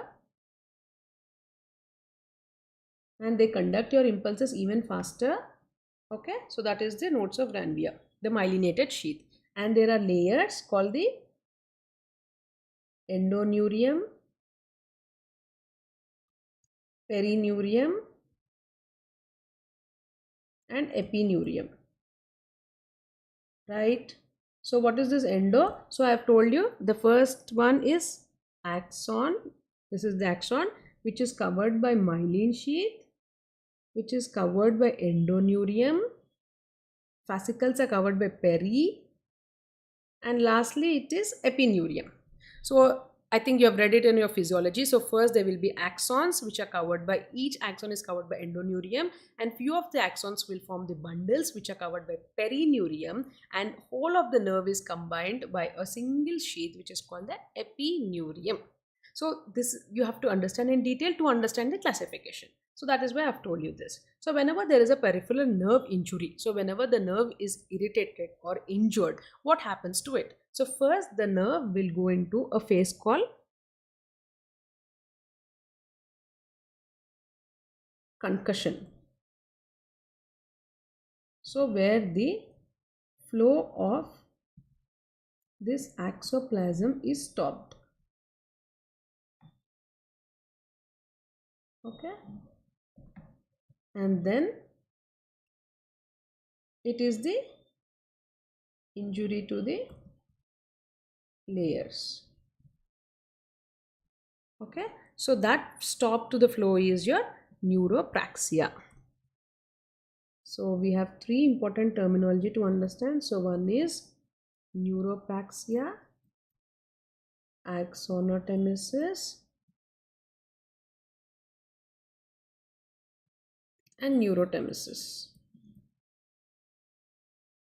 So this has been given by Sedans. So Sedan has given you these three, and now Sunderland has given you 1, 2, 3, 4, and 5.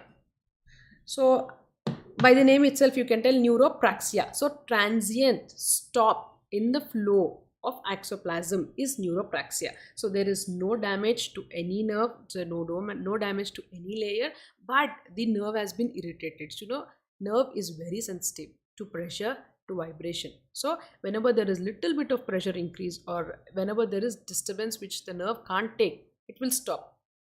Okay, that stoppage, that stillness of that nerve is called neuropraxia. There is no damage to any layers. Once the damage to the layers start, then it is called axonotemesis, where the endoneurium is damaged. Okay, and then there is neurotemesis. Depending upon the injury given by Sunderland, it is type 3, 4, 5. Okay, so neuropraxia, axonotemesis, and neurotemesis. Neuropraxia is only the stillness of the nerve. So axoplasm flow has been disturbed.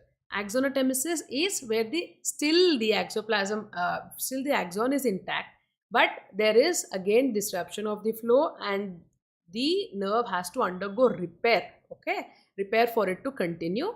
Neurodemesis is division of the nerve, section of the nerve.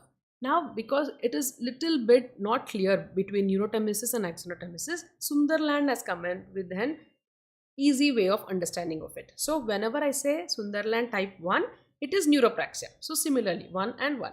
Next to the lesion is there. So whatever the nerve damage has happened, but the damage, it is maintaining. If the endoneurium is, if the axoplasm, the myelin sheath is disturbed, but it is still intact. It has not gone, it is not disturbed. So it is still in intact, but the myelin sheath has been disturbed. So when it comes to type 3, it is damage to the endoneurium.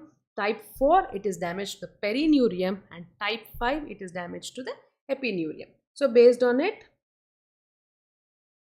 so if you go back here, I have told you the layers. So 1, 2, 3, 4, 5 are Sunderland's 5 types of classification. So whenever there is only damage to the axon, so the flow is disturbed, it is type 1. Type 2 is axonotemesis. So the layers are intact, but there is a disruption to the myelin sheath. Okay. And then it is endoneurium damage, then there is perineurium damage, then there is epineurium damage. So that goes like 3, 4 and 5. Endo, peri, epi. Okay. So this is endo, this is peri, and this is epi.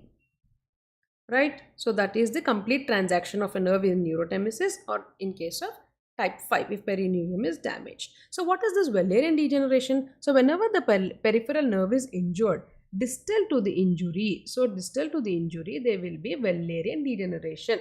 So what is this? There are various phagocytes which come here, and still here the cell, the whatever the axon is there, it gets repaired. So whatever the damage has occurred, it will, the macrophages will come, and they do process of repairing that, and they will remove, phagocytosis will occur, and all happening of that, inflammatory process, whatever is there, it is called a Wallerian degeneration that occurs distal to the injury. Okay, and then during this process they form tendrils. So once this Wallerian degeneration has occurred, and they form tendrils here, and now the proximal fragment will enter into one of this tendril, and then they continue to form. So this formation is always from proximal end, right?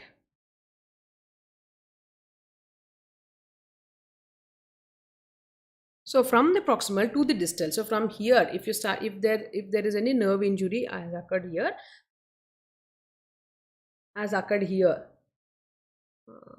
here, so the regeneration is from proximal to distal. So from proximal to distal, the flow is always from proximal to distal, right? So repair is from here to here. So now what is Tinel sign?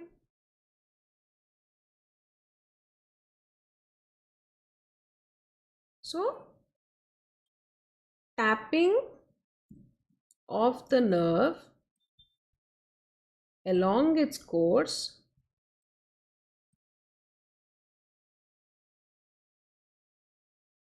will tell you about the regeneration.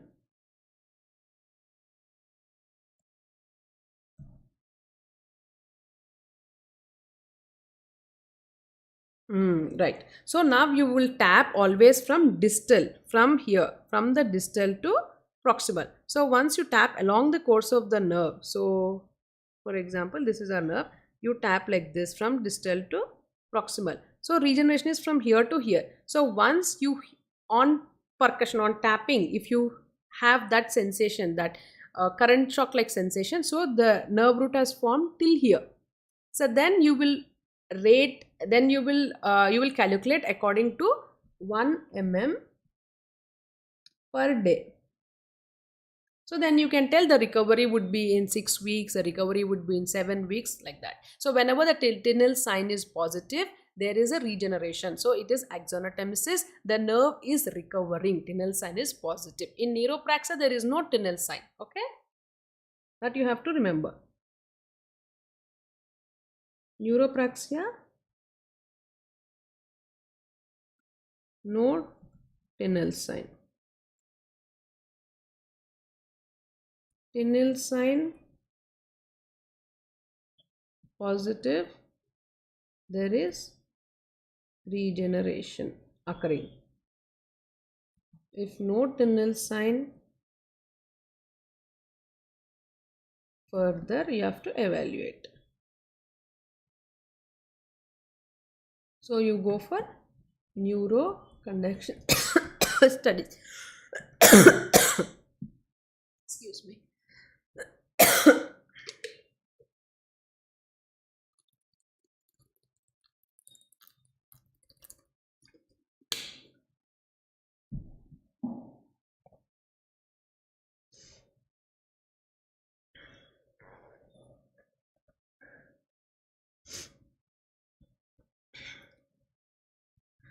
So class until what time you can take the knowledge is up, until then I can teach you. So your acceptance levels, if you want the class to be continued, I will continue. If you want to stop, I will stop.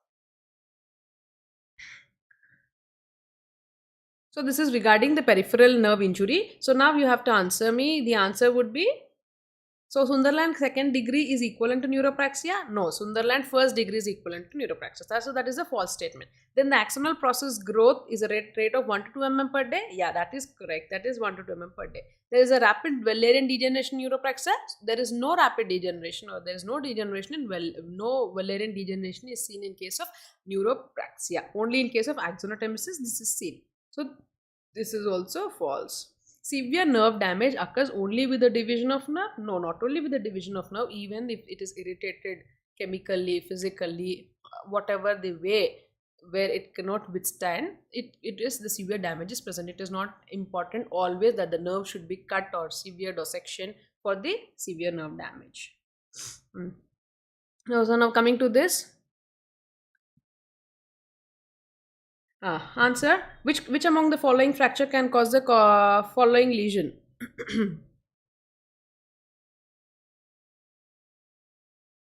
What is this lesion actually? If somebody can answer. So this is wrist drop. So usually if you ask somebody to put your wrist like this, they can uphold it tight like this. Okay. But if there is a wrist drop,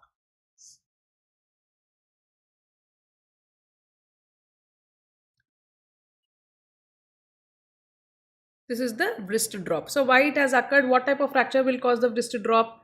Is it lateral radial head dislocation, distal ulna fracture, humerus shaft fracture lower one third, or shaft radius fracture?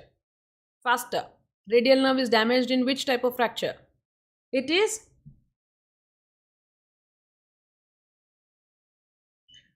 So this is one of the important questions for the postgraduates in orthopedics. So whenever there is radial nerve or injury or the wrist drop, if you see in case of a humerus fracture, then it is called the Holstein-Lewis fracture. So that is humerus shaft fracture, especially the junction between middle and lower third. So for this for this question you have to go back to your anatomy. So you will remember the radial groove which was there on the posterior surface of the humerus. If you remember that, the radial nerve crosses from proximal and becomes from medial, and it starts medially and it will cross the groove and becomes laterally. So if this was your posterior humerus, it will cross like this. So this is your radial groove. Okay, so that is the path which it takes. So that is this is exactly at the junction of middle and lower one third. Okay, and here what happens is the nerve, whatever is there, it gets tethered to the bone.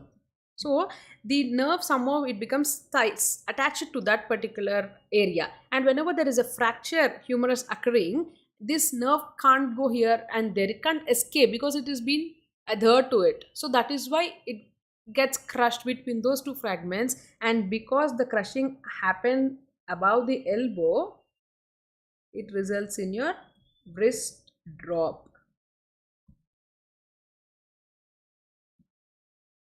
So what is wrist drop? Loss of extension of wrist. Okay, so that is the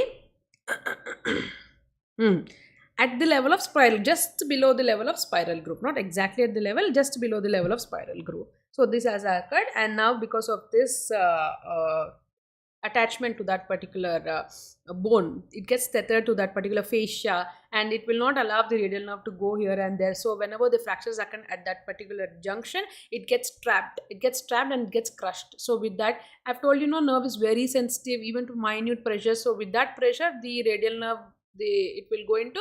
Now what is this type of injury? Now this radial nerve in a closed in a closed fracture humerus, what is the type of nerve injury it has underwent? So because we have dealt it the type of peripheral nerve injury, can somebody please tell me what type of nerve injury is this? Radial nerve. What type of peripheral nerve injury?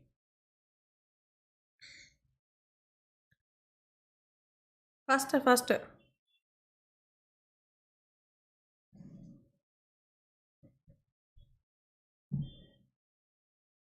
No, it is not axonotemesis. It is usually this is neuropraxia.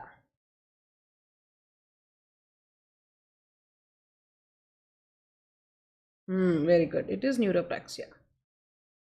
So this is also important question.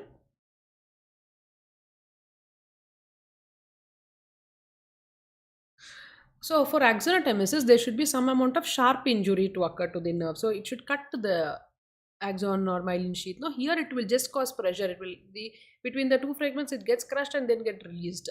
Okay, so it is neuropraxia. Usually 90% is neuropraxia. In 10% we can tell, because if it is severely injured or if it is very high velocity injury, it can be axonotemesis also. So it is neuropraxia usually, and this fracture is called Holstein-Lewis fracture. So humerus shaft, Holstein-Lewis, neuropraxia, radial nerve gets injured, and this is the radial nerve injury resulting in wrist drop. So what is the treatment for this radial nerve? You will treat it with splint. So because it is neuropraxia, you all know what is neuropraxia. It is only a transient event, and it is recovered 100%. Okay, so recovery is 100%. So you have to protect it with splinting. So why you need splinting? Anyways, you are sure it will recover. So why you need splinting? You can just leave it like this, no? Can somebody answer this? Why do you need splinting in radial nerve palsy?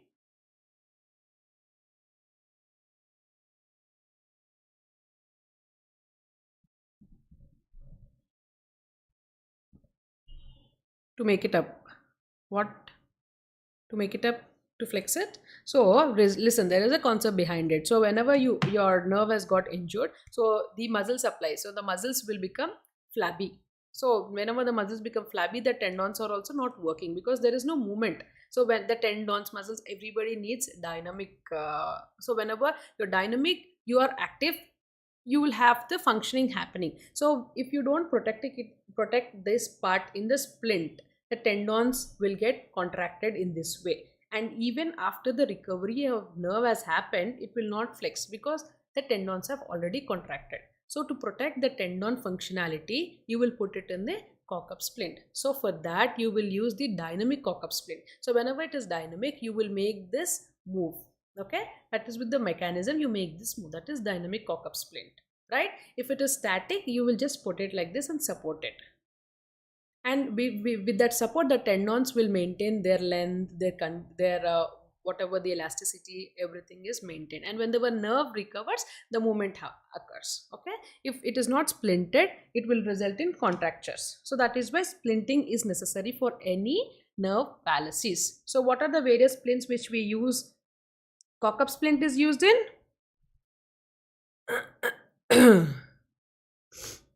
Wasting of triceps.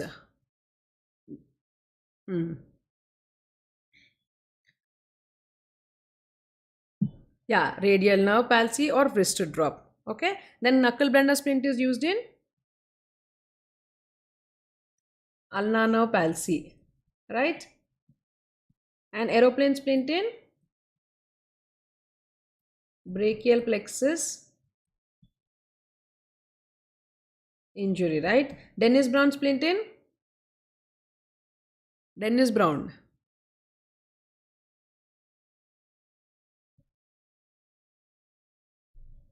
Dennis Brown is seen in CTV, yeah, right. So in CTV, we forgot. So when we do this Ponseti treatment, no, soon after the deformity is corrected, we will protect that whatever that correction we have done in this Dennis Brown splint. Okay, and Bowler Brown splint is used for fracture immobilization. This is also called BB splint. So fracture immobilization. So in case of if a person is having shaft of femur, if a person cannot be taken to, so for example, if a person has has come to us with the fracture shaft femur, and now he is in pulmonary embolism. Okay, because of the fracture, the marrow, and because of that he had landed with fat embolism. Okay, it will be more really relevant for us. So he is in fat embolism. We can't operate that particular person. So now we will put him in this BB splint. So it is a very this is one type of traction. So this is like this, the BB splint, and it was with the pulley here, right? And then you will put this limb with the traction, and then you will put the traction here. So this is your BB splint. So that is your BB splint. So femur shaft fractures, BB splint. Next, Thomas is, yeah, femur shaft, correct. Thomas is something like this.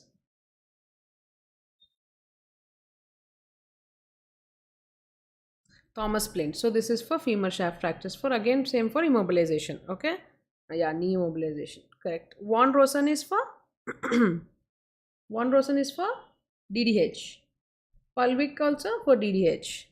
And then Milwaukee scoliosis, Milwaukee Ash hyperextension brace. These are all for scoliosis. Yeah, DDH, correct. Von Rosen splint and pelvic hernias is for DDH. So these are various splints which we use. Okay, this is some one-liners for us. Okay, next. In supracondylar humerus fracture, the most common nerve to be injured is supracondylar humerus fracture. So we have dealt with shaft. Now it is distal humerus. So supracondylar. Most common nerve to be injured is anterior interosseous nerve. It is a branch of median nerve. Okay, usually because of the displacement which occurs at the humerus, it is the anterior interosseous nerve which gets usually damaged. So usually you have to just remember this as anterior interosseous nerve.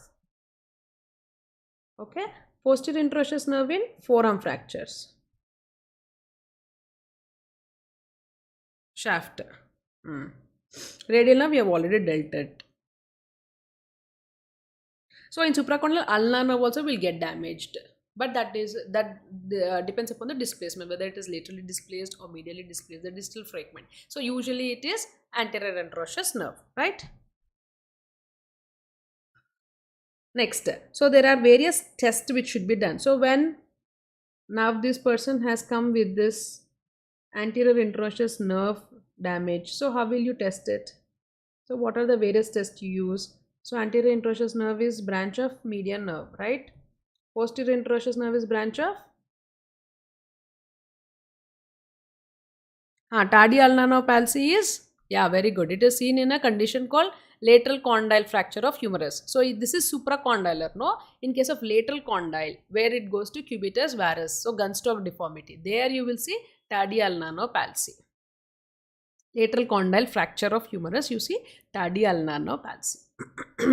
What is tardy?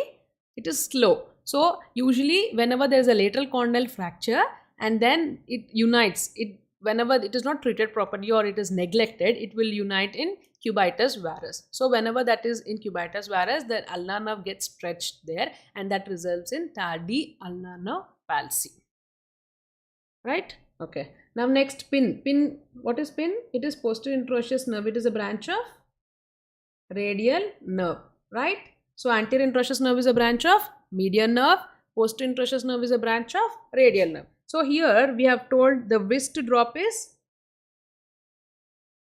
testing of radial nerve, right? And thumb drop or finger drop is your posterior interosseous nerve. So whenever the posterior interosseous nerve is damaged, isolated posterior interosseous nerve, it will result in finger drop. Okay? And then what are these various tests which we have to understand? So we have major nerves of upper limb. So first one is your ulnar nerve. Next is your median nerve. And third one is your radial nerve. You have to learn in detail about this because there would be a question of peripheral nerve injuries for sure. Okay? So ulnar nerve. So how do you test for ulnar nerve? So this we have learned since our MBBS. It is the card test. Okay? So what does this ulnar nerve supply mainly? It supplies the hypothenar muscles, adductor pollicis, and your third and fourth lumbricals, and your interosseae. Okay, both palmar and dorsal interosseae. Right? Very good. Book card test, Igawa, Frommans, this is all for ulnar nerve. Correct. So here, book test is for ulnar nerve. Card test, again ulnar nerve. Wattenberg sign is also ulnar nerve. What is Wattenberg sign? So for that you have to understand this. So what are the muscles which are supplied by the ulnar nerve is your hypothenar muscles and then your adductor pollicis, your third and fourth lumbrical, interosseous. So with this in the forearm it supplies flexor carpi ulnaris and medial half of flexor digitorum profundus. Half. That is medial half. So this is the nerve supply of ulnar. So interosseous is pad and dab. That is how we remember, right? So palmar is for adduction, dorsal is for abduction. So adduction is by your card test, abduction is by your Igawa.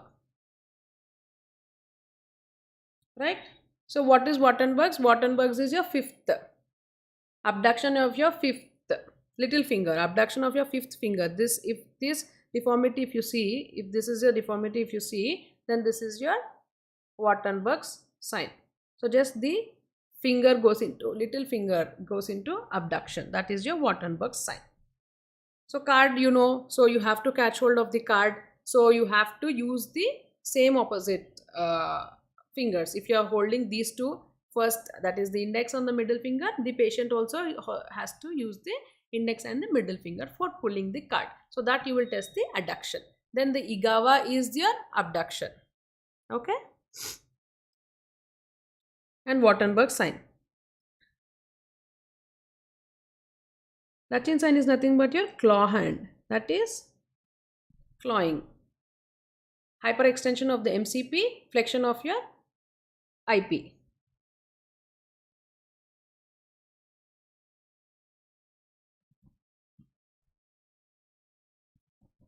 With flexion of proximal interphalangeal joints. So that is your Dutchian sign. So by abduction of interosseae is your Igawa. Right? So book test, card test, Wattenberg sign, Igawa, Dutchian sign is all for your ulnar nerve. Okay, that completes your ulnar nerve, the supply and the test. Next is your median nerve. Median nerve will supply all the flexors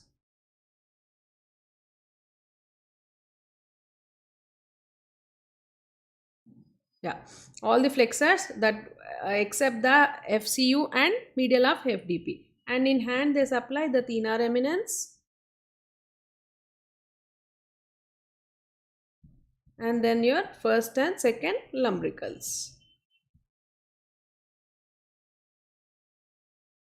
Right, and this median nerve, this is your ape thumb. Ape thumb is this. So usually the thumb should be like this, it should be abducted. So whenever there is median nerve, this becomes like this is called simian hand, the ape thumb deformity. What is pincer? Pincer sign, this is your pincer sign, pincer grip. Pincer is this. So your flexor pollicis longus should come, and with your thenar eminence muscle your thumb will come and touch the the index finger, and the thumb should touch the tips. So this is your pincer test or the O sign or Kilonovin sign.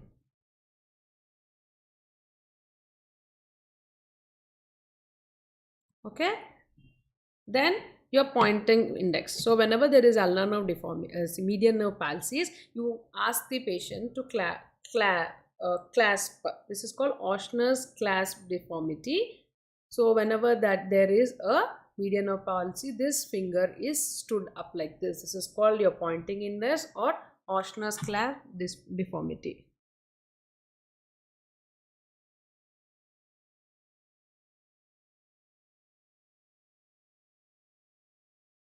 Your benediction sign is again this. So the pointing index or benedict sign is Pope will put like this. No, that is the benediction sign.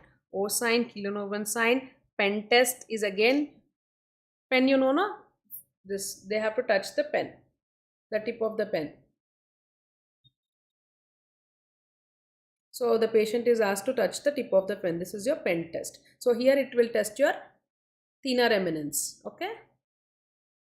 And the radial nerve is wrist drop, thumb drop and finger drop. Okay.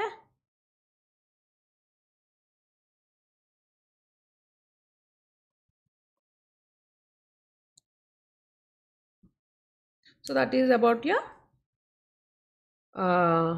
signs or the peripheral nerve injuries. Next, again I think it is a fracture question. So let's deal with that.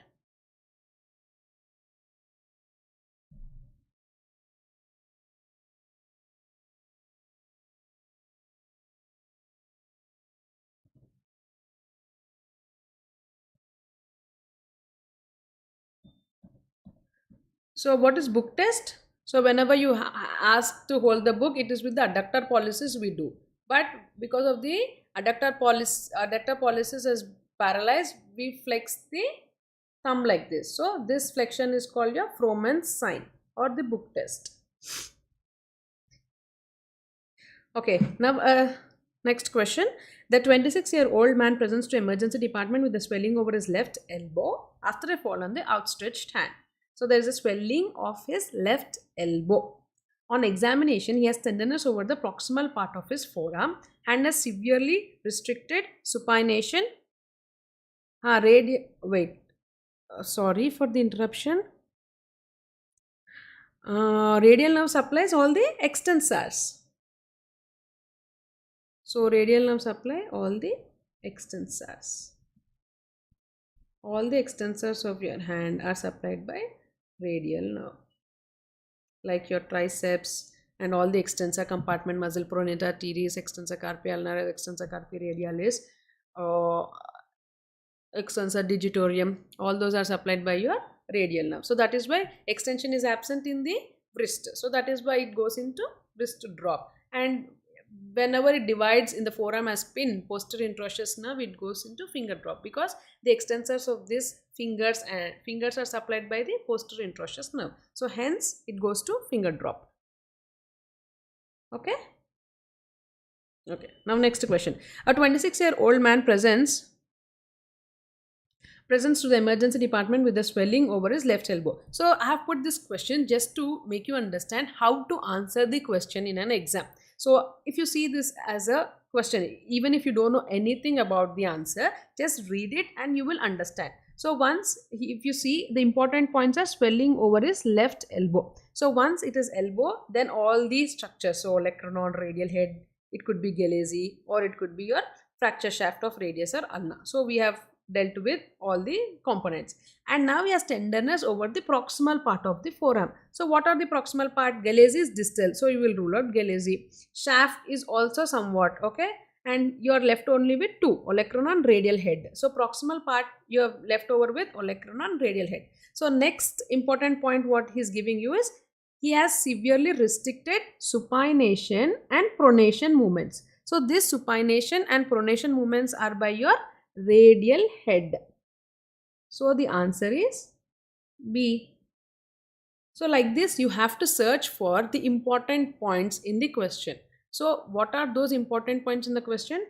First, left elbow, then proximal part of the forearm. So elbow, proximal part, forearm. And then the clue here is supination and pronation. So for confirming your answers, you have to search for that particular clue. So here radial head is only associated with supination and pronation. So once you confirm your clue with your answer, then you can go ahead with answering the question, that is B. Then you will be correct. Olecranon bursitis, that is student's elbow is. Okay, that is how you have to answer. So that is just for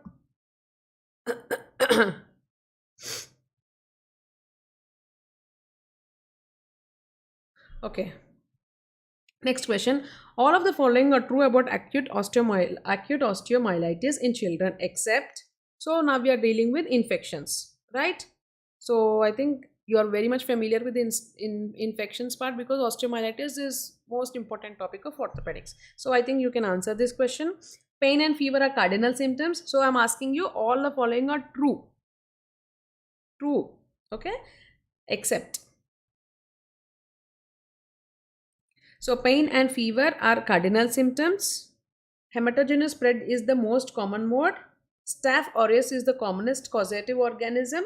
Regional osteoporosis is the earliest sign seen on X-ray. So what is the answer?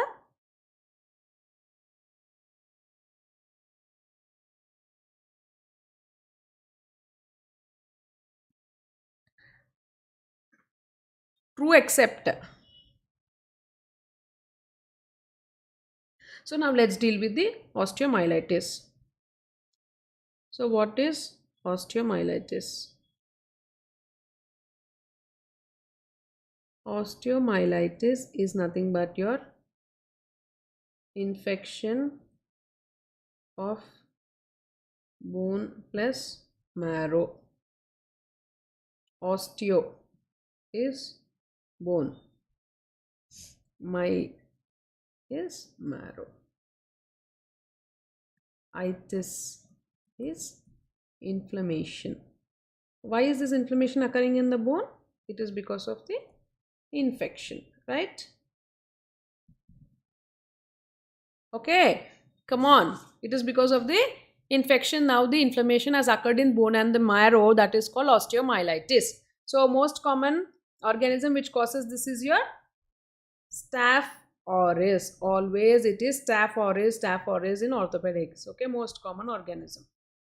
So there are certain exceptions of this. In sickle cell anemia, it is Salmonella. In drug abusers, it is Pseudomonas. Okay, likewise. So some exceptions you have to remember. And most common spread is hematogenous. Why hematogenous? It is through blood. Always osteomyelitis in bone is always secondary, that is spread through hematogenous. And it occurs mainly in the metaphysis. Why metaphysis? It is because of the hairpin bend. Very good, Ichinella, yeah. Animal bite, pastoral, human bite, Ichinella, yeah. Yeah, it is by the trauma also, but usually it is spread by hematogenous, that is the blood. By blood. So if you take this as your bone, And now here is the arrangement of the capillaries. There are like this U shape. So because of that U shape, there will be stasis of the blood. So whenever there is an organism, it gets proliferate because of the stasis, because of the hypoxia there, and it will result in inflammation. So the most common site is around the knee, that is metaphysis. So that is osteomyelitis. So once the infection, if we take this as infection, it has occurred here. So it will pass from here. The infection has passed from here to here. It will spread. Okay, now it will elevate the periosteum. So it will irritate the periosteum. And now this periosteum will react.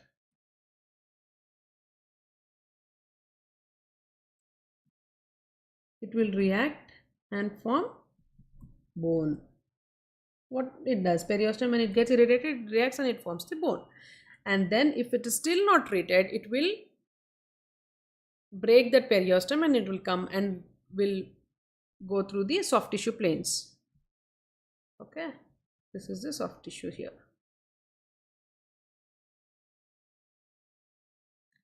Okay, and now this periosteum is lifted now, and now this whatever particular bone is there here, because of the lifting it will not receive the blood supply and it will become dead, and this dead bone is called sequestra, and new bone will be formed because of periosteum reaction. It is called involucrum. I think you are aware of all this. And there is opening of the bone, and now if this comes out, if this infection still not clear and it comes out of the skin through the opening called, here this is the opening on the bone is called cloaca, and on the skin is called sinus tract. And when this all is occurring, that we term it as chronic osteomyelitis. Here it is acute osteomyelitis. Okay, so that is the rapid revision of your osteomyelitis topic. Okay, then treatment will follow up. So whenever it is less than 24 hours, it is acute. If it is chronic, it will be for some days and usually present with pain and fever. Cardinal symptoms are usually pain and fever, right? And you have to test for lab, and then you have to diagnose. X-ray, usually there are earliest changes are absent. It will take up to 2 weeks for changes to occur. So that is new bone formation.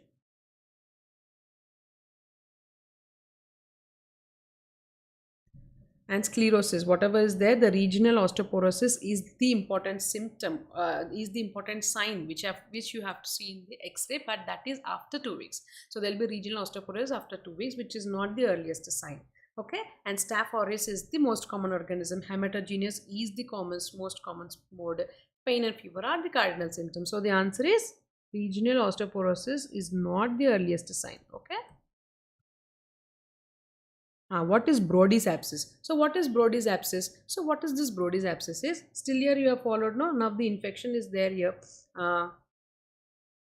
And so normal within 24 hours, it is normal. So what is Brody's abscess? Let's understand this concept of Brody's abscess. So now whatever I have told you, that infection has occurred and the acute has converted into chronic, this all depends upon the patient's immunological status. So whenever the patient's immunity is high, the infection will not spread. The infection will be healed, and it will be contained in a Brody's abscess.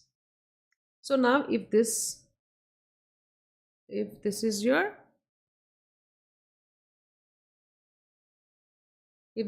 tibia, and now infection has occurred, same in that metaphysis area, but Because your immunity is very high. Now the body will make it contained by fibrosis. It will not allow you to spread. Okay, this layer of fibrous tissue is formed around that infection. Okay, and that is called your Brodys abscess, contained infection in the bone, which is limited by the fibrous tissue because of the host immunity. Whenever the host immunity is high,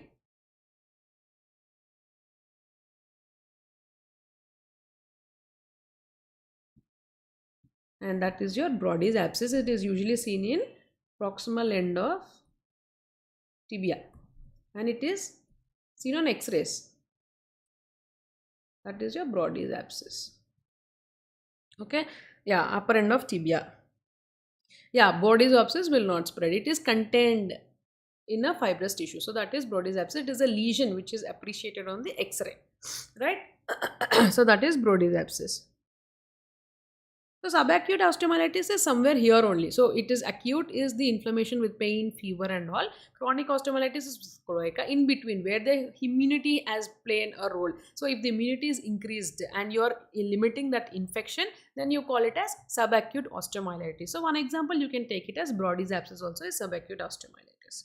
Okay, so that is with your Brodys abscess. Next is your tuberculosis. So this is we have dealt with so now I will explain this it here. So this is the infection and it has gone along with the periosteum. It is lifting the periosteum here. So this whatever I told you now, this is the lifting of the periosteum. Lifting, and this is the spread of the infection. The infection is spreading along the layer, and whenever if you're not still controlling this infection, it will result in sinuses. So it will come outside over to the skin and it will through the sinus it will discharge your sequestra. The dead bone surrounded by a sclerotic region is your sequestra. The new bone is your involucrum. So trapped necrotic bone is sequestrum. It is dense because there is no vascular supply. You cannot remove the calcium from that particular area, hence it is hyperdense. So it is white in color, and this is the periosteum here, intact periosteum, and this will react. So if you see, this is your sequestrum. So if you see the sequestrum, inside this is your dense part. It is surrounded by a layer of sclerosis. So this is the sequestrum. So this is the dense part. So it will hyperdense because there is no blood supply to it. The calcium what is deposited in it is not removed. Hence it will appear hyperdense. And this is your involucrum, the new bone formation, the complete thickening and new bone formation is your involucrum. So this is your Brodys abscess. I wrote it now on the PDF.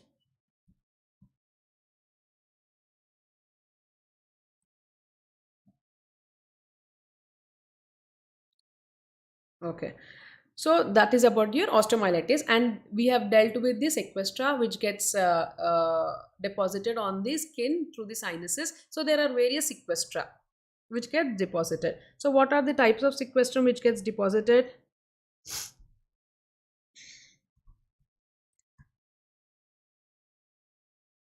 The types of sequestra which gets deposited is your tubular sequestrum is seen in pyogenic infections. Next, ring sequestrum is in amputation stump, right? Feather or ivory, syphilis. So this is all one-liner, so you have to understand. Coarse and sandy, coarse and sandy, usually seen in tuberculosis. Fine and sandy is in viral infection. The whatever sequestra is coming out through the sinus will be fine and it is sandy, and black is actinomycosis. So these are important ones. There might be others also like various coke form or other things, but important one is this is H2S poisoning also. You will see black color.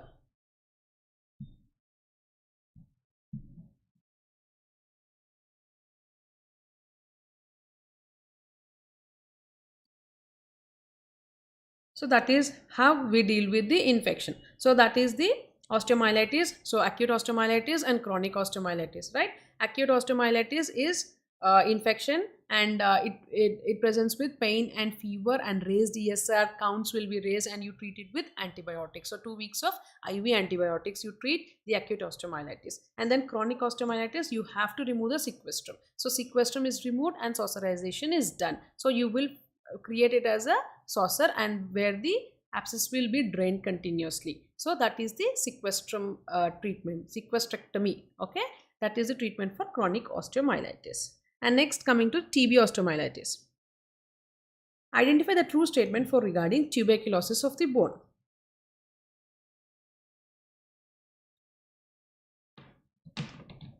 So can somebody answer this?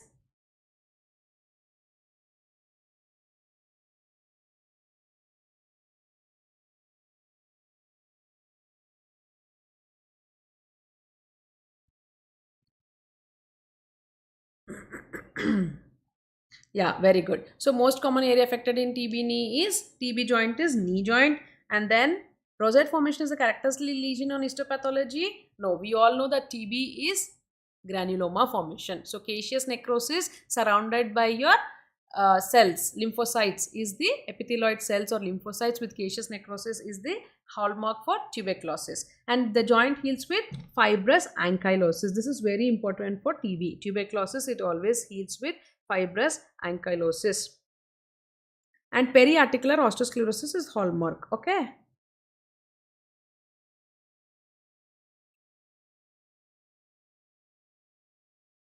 So rosette formation is the characteristic lesion is the false statement, right?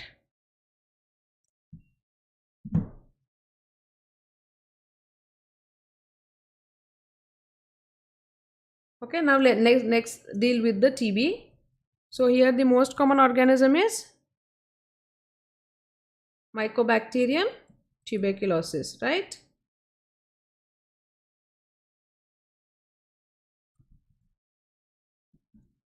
Then it usually heals with fibrous ankylosis.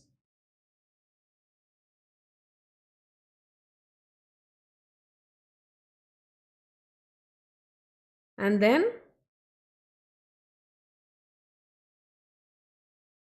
the histopathology.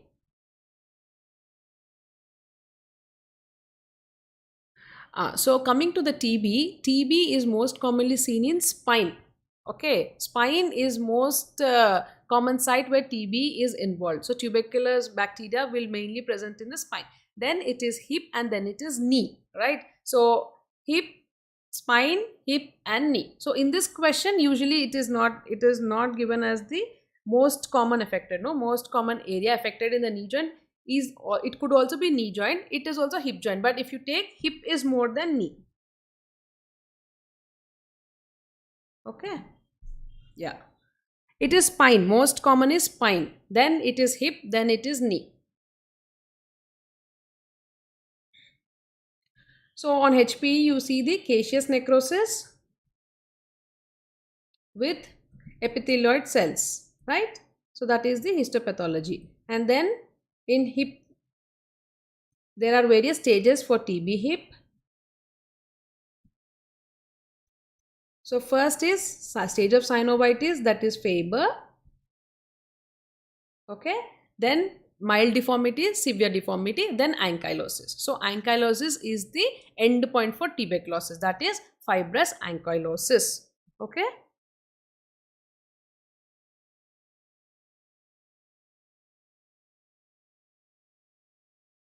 In knee, it is the important point you have to remember is the, again it will go into synovitis, mild deformity, severe deformity, and triple deformity of knee is important here. Okay, so that is regarding TB, and we have dealt with the we have dealt with the sequestrum, types of sequestrum. In TB, the type which is seen is coarse and sandy. In viral, it is fine and sandy. In actinomycosis, it is black color. Okay, so that is about the TB, tuberculosis, right? And next, these are all one-liners. Okay, so next question. A 57-year-old lady presented with 4 months history of pins and needles in the fingers of the right hand, usually at night. On examination, some decreased sensations over the lateral aspect of lateral 3 fingers. What is the possible diagnosis? So, pins and needles, it is sensory component. So, right hand on the lateral fingers. So, lateral 3 fingers are supplied by your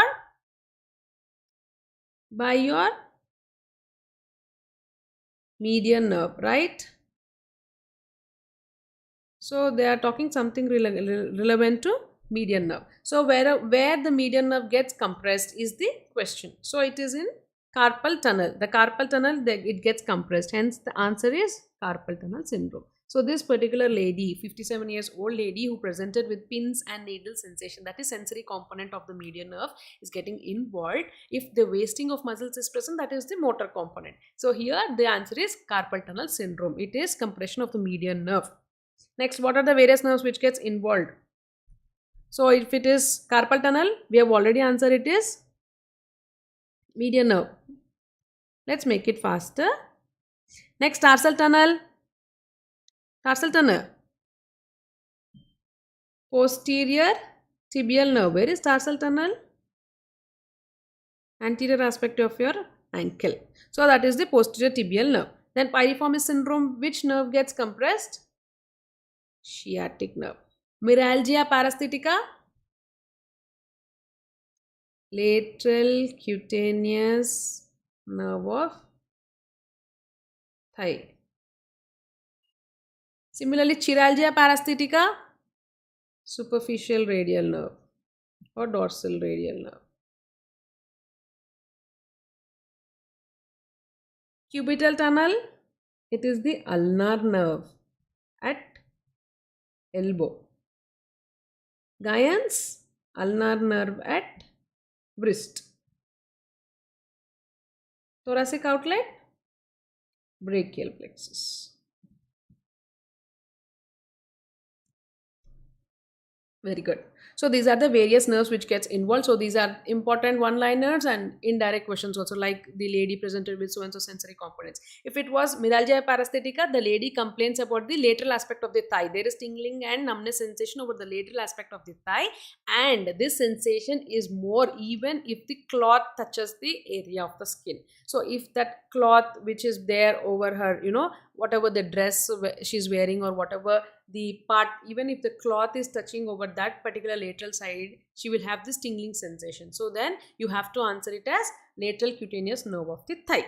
Cubital tunnel. So at the level of ulnar nerve, even if the patient is complaining of tingling and numbness and weakness of flexor carpi ulnaris, then you will say the ulnar nerve at the elbow joint is compressed. That is cubital tunnel. Guyon's canal is ulnar nerve at the level of wrist.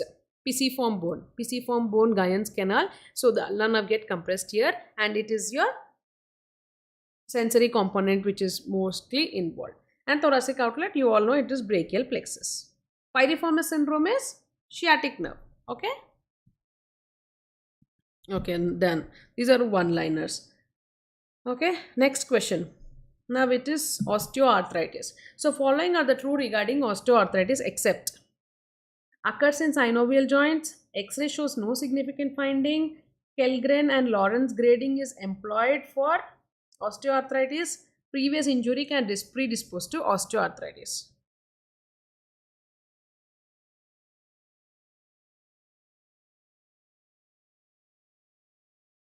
Okay, for remembering it completely, you have to practice. You have to learn them by heart once. Then you will remember. No need to worry, okay?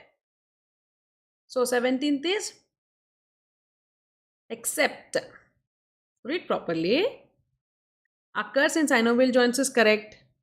How will you diagnose osteoarthritis? Based upon X-ray. So X-ray shows significant finding, right?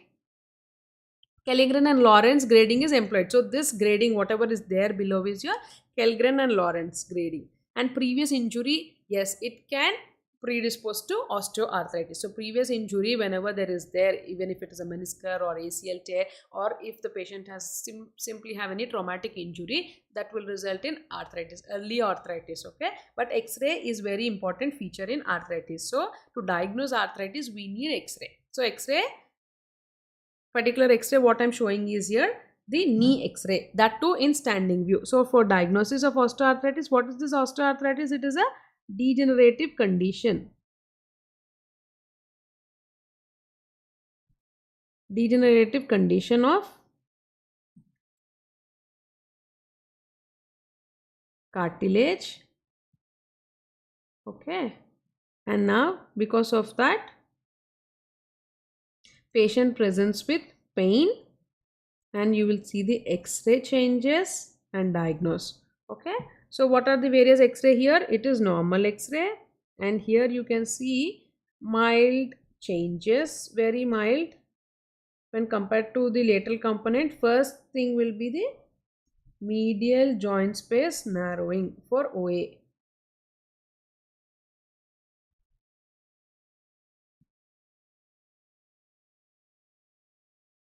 What are the various X-ray changes in OA?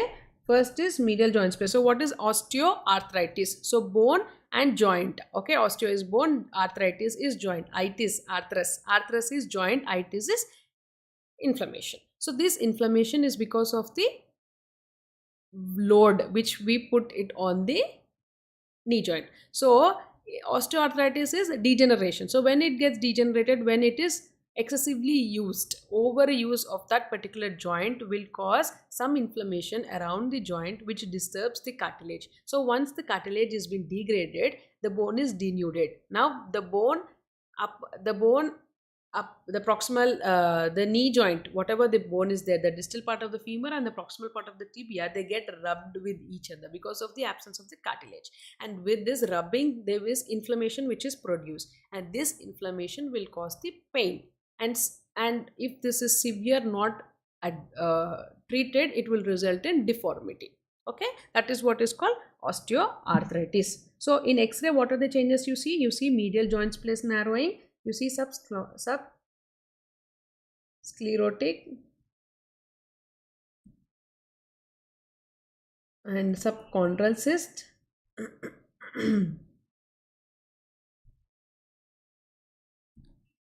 And then you see osteophytes formation, and you see deformity.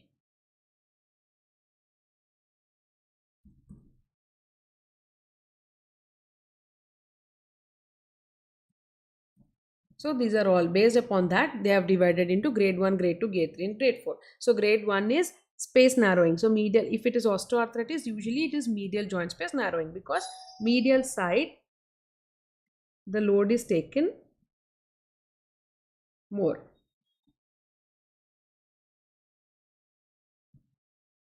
So that is why medial side space is narrowed. Then you will go for subchondral cyst formation and subchondral sclerosis. So there is sclerosis which is occurring along the joint line,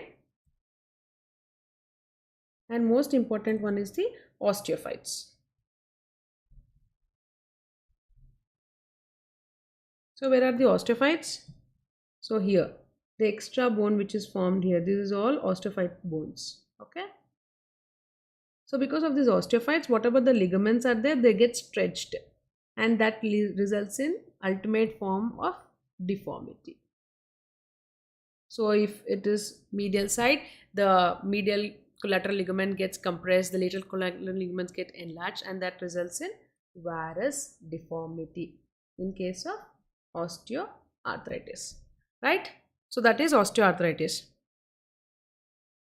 So X-ray shows significant changes. So based upon the X-ray diagnosis, you can conclude the diagnosis of osteoarthritis, right?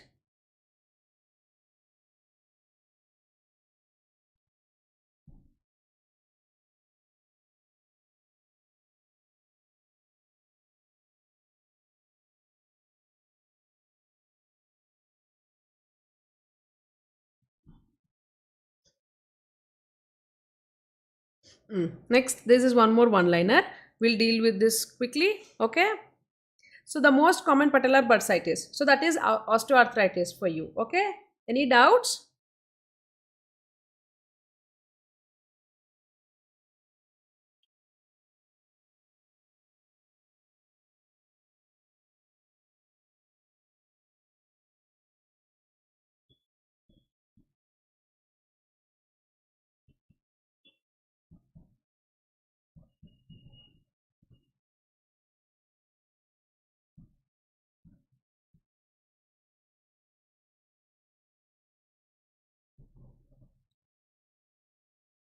The next question is the most common patellar bursitis is. Most common patellar bursitis is prepatellar bursitis, suprapatellar bursitis, infrapatellar bursitis, pes anserine bursitis. This is pes anserine. Pes anserine is pes anserine muscles, the sartorius, the gracilis. Those are pes anserine. So that bursitis. So the most common bursitis is. Okay, let's deal with various bursitis we know, then we can answer that question easily, right? So the student's elbow is olecranon bursitis, right? Housemate's knee is prepatellar bursitis. Clergyman's is, what is clergyman's? Infrapatellar bursitis, right? Then tennis elbow, what is tennis elbow? Lateral epicondyle. Golfer's elbow, medial epicondyle.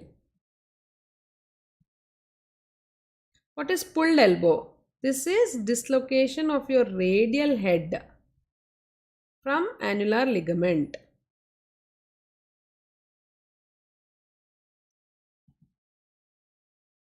Weaver's bottom is your ischial bursitis. So weavers are ones who weaves the clothes. So continuous sitting will result in the ischium bursitis. That is weaver's bottom. Tailor's ankle is they continuously move their ankles. So that is your Taylor's bursitis. That is your lateral malleolus. Yeah, lateral malleolus. Next, what is bunion? Bunion is seen in the first metatarsal head bursitis. Similarly, buniitis, fifth metatarsal head bursitis. So these are various bursitis which have put it in a tabular form for an easy recall session. So if it is olecranon, it is student's elbow, prepatellar bursitis, housemate's elbow. So now what is the most common of all these? So the most common is prepatellar bursitis. So it is the housemate's knee. Answer is A. So these are various bursitis. So you have to recall and you have to remember. So lateral epicondyle tennis elbow, medial epicondyle is golfer's elbow. Pulled elbow is whenever the radial head gets displaced from the annular ligament is your pulled elbow. Then it is the weaver's bottom because continuous sitting posture will result in ischium irritation of that bursa. So ischial bursitis. Then Taylor's ankle is movement of your both the feet over that board which was there earlier. Okay, that was your Taylor's ankle, that is lateral malleolus. What is bunion is first metatarsal head bursitis and next buniate is fifth metatarsal bursitis.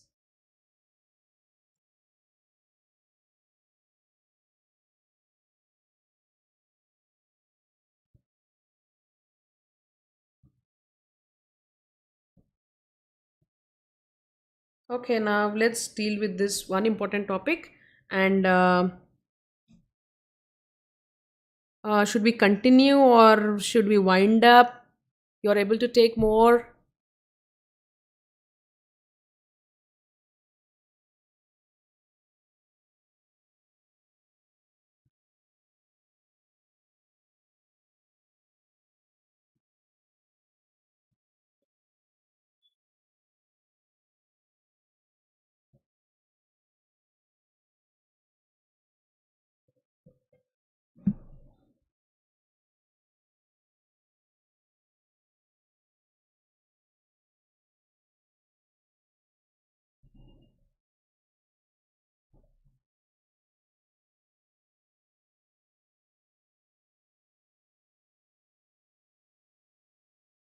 Okay, let's continue. So now this is one more important topic which we want to deal with today is the metabolic disorders. So metabolic disorders of the bone is one of the important topic, and for sure you might get one question from this part also. So peripheral injury is one question, and metabolic bone disorders one, and one with tumors. So these are the important topics from orthopedics. So to deal with your metabolic bone disorders, you have to have certain concept of your what is the metabolism which is occurring in the bone.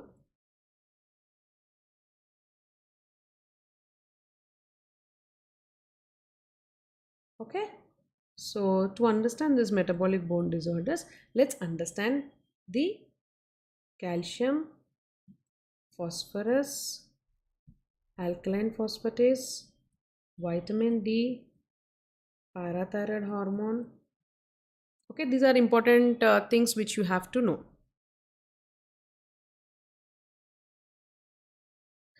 Okay, so the calcium.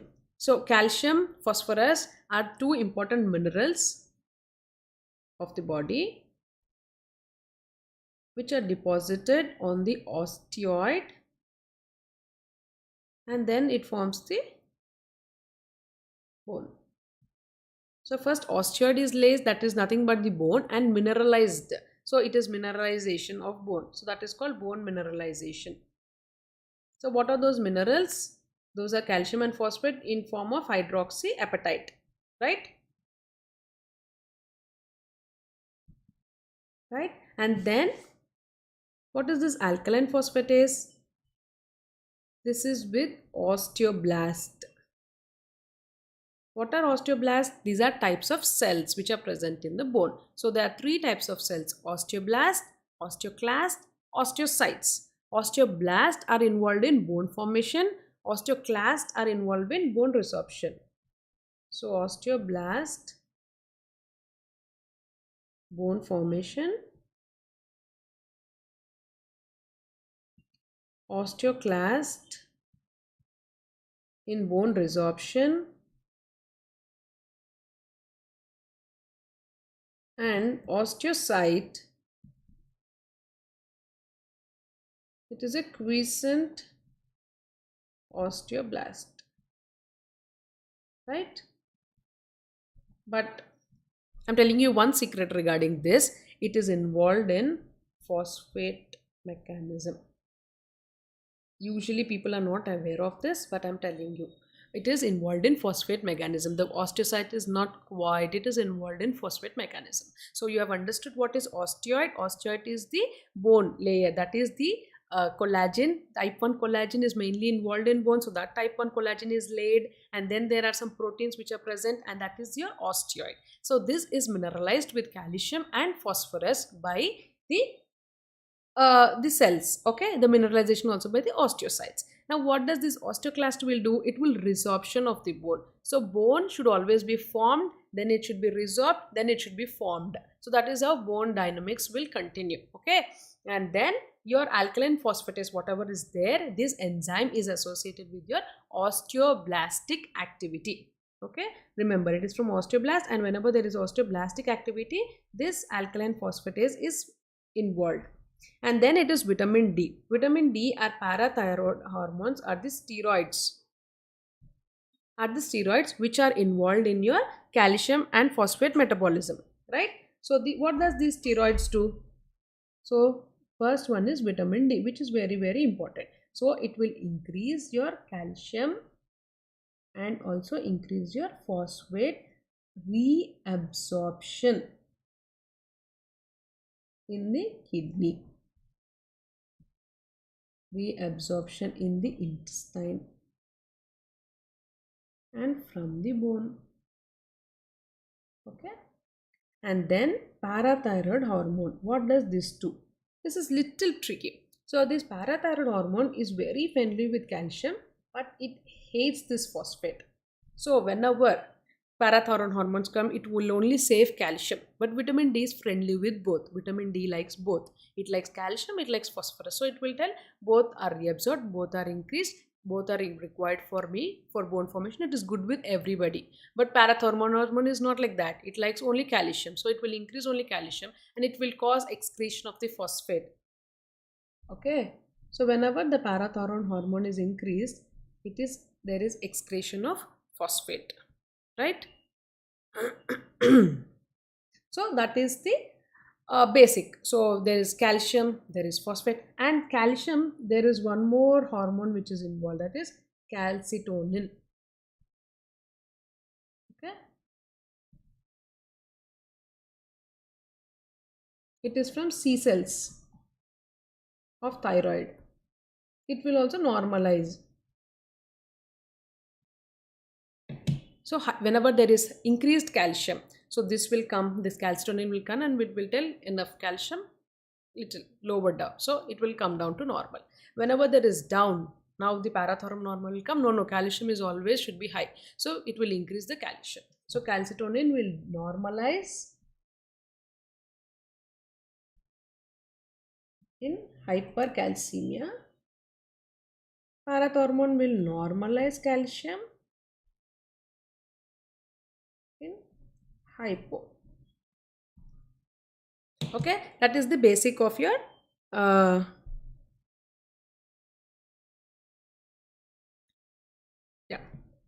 What does vitamin D on the bones? It will cause reabsorption of the calcium. So vitamin D increases the calcium levels. Okay.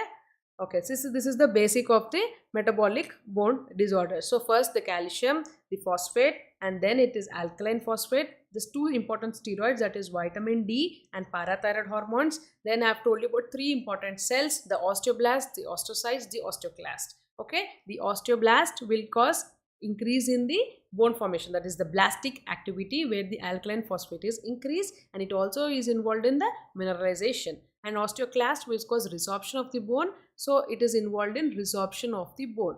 Okay, sometimes the blastic activity is increased, sometimes the clastic activity is increased. So based upon them, we have to differentiate what type of disease the patient is suffering with.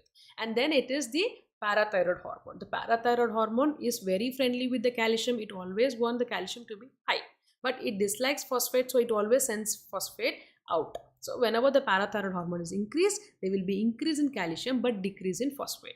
But in case of vitamin D, it will have both calcium elevated and phosphate elevated, right? And then that is the basics. Now based upon this, we'll see what are we dealing with. So whenever it is rickets, what is the rickets, I mean, what is the defect in the rickets? It is, rickets is nothing but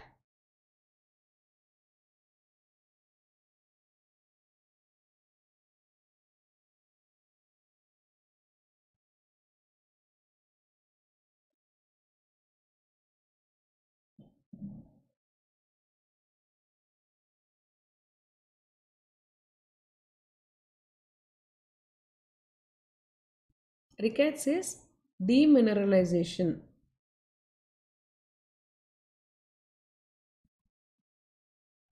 of bone, right?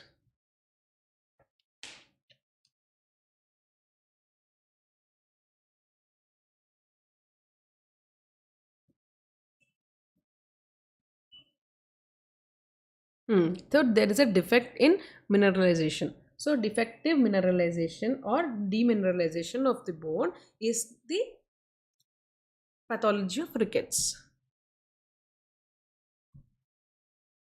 So here the osteoid is formed. Here the osteoid is formed, but it is not mineralized.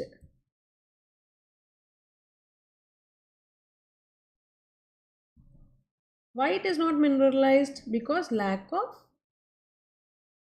vitamin D, right? So that is rickets. So the bones become weak, the bones become brittle here. So that is why there is various changing which is seen in the metaphysis region, because near the physis, the metaphysis is the area where the calcification should occur. So mineralization occurs at the physis. If you remember the growth cartilage, there is the zone of hypertrophy, then zone of enchondral ossification. So that ossification, there is no calcium and phosphate deposition there, and now the bones become weak there. So hence they will result in ballooning of that particular metaphysis, or various rickets and deformity, the varus deformity seen in rickets. So there all the features of the rickets has been shown because of the defective mineralization.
So now with the understanding of this basic concept, then we will go with the table here. So what is rickets? I have told you it is demineralization of the bone.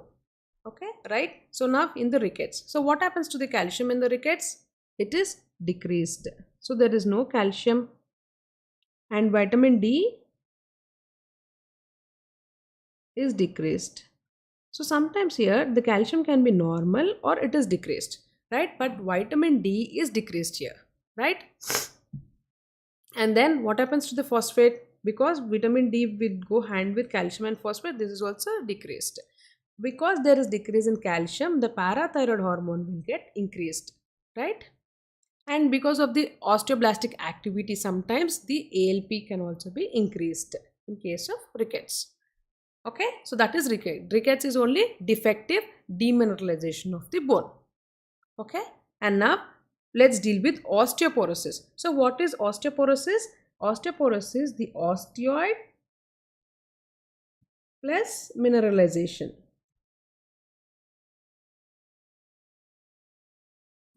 Both are defective. Okay, that is why osteoporosis, the bones are weak.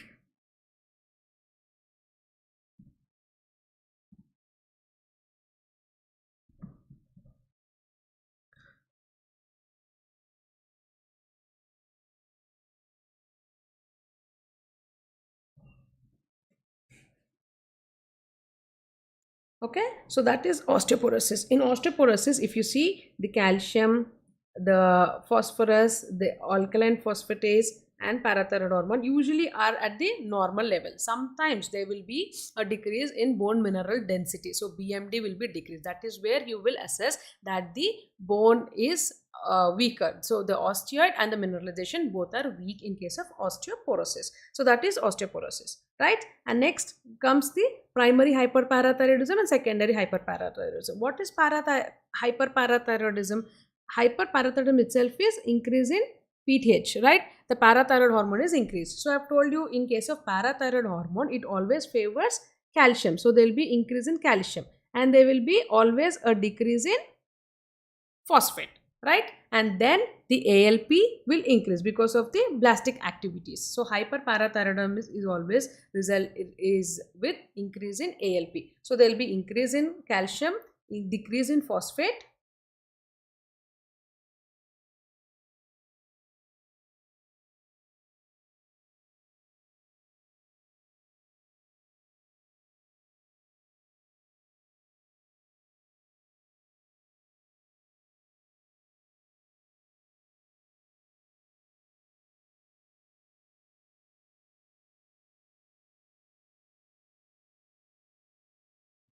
Okay, that is primary hyperparathyroidism. In case of hyperparathyroidism, so the PTH is increased. So as I say, it is hyperparathyroidism, PTH is increased. So whenever there is increase in parathyroid hormone, the calcium should be increased. If the calcium is in high levels, the phosphate will decrease, right? In case of secondary hyperparathyroidism is always when the calcium is, it is due to or decrease in the phosphate. So it is whenever the phosphate,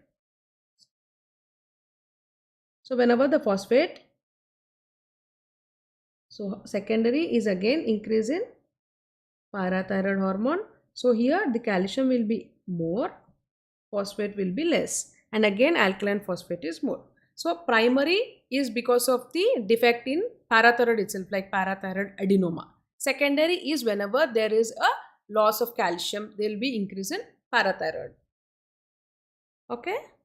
Next, Paget's disease. Paget's disease is increase in some, because of the gene mutation, there will always be increase in alkaline phosphatase. This could be normal, but increase in alkaline phosphatase is Paget's disease. So there will be increase in osteoblastic activity and simultaneously there will be increase in osteoclastic activity. In case of active disease, the ALP is increased. So that is why whenever there is increase in alkaline phosphatase, this will give a detailed picture of your Paget's disease. In renal osteodystrophy, it is because of the tubular disorders, they will be decreased in calcium and decreased in phosphate. So the parathyroid hormone will be increased. Okay, because of that there could be an increase in the alkaline phosphatase because of the osteoblastic activity again.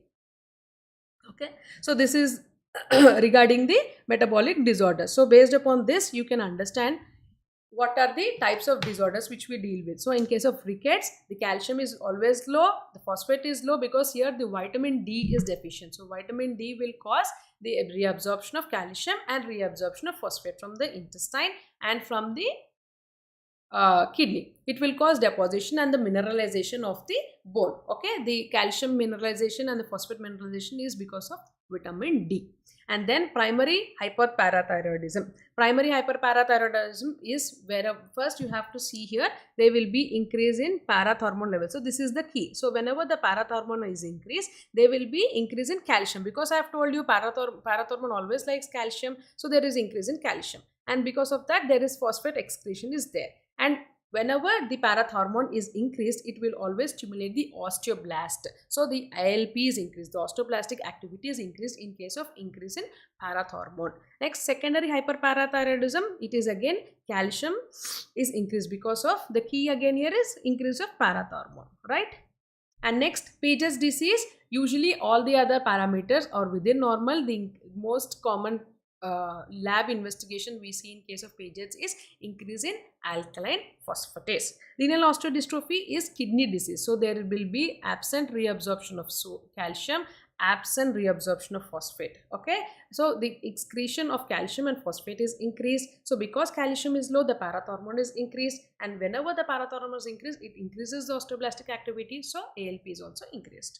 In osteoporosis, it is defect in osteoid and mineralization together. Hence, all the parameters are normal. The bone mineral density is the key. If you take the bone mineral density, it is decreased. Hence, you can diagnose this as osteoporosis. Right? So now let's deal with the question.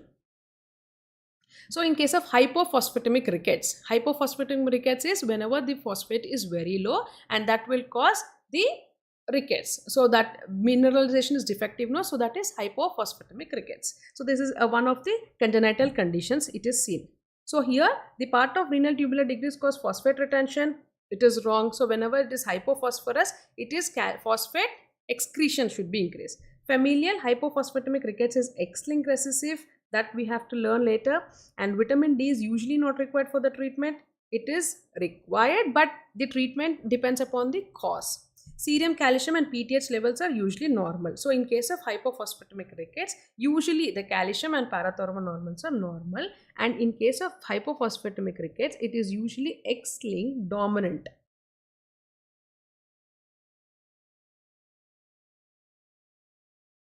It is not recessive, it is X-linked dominant.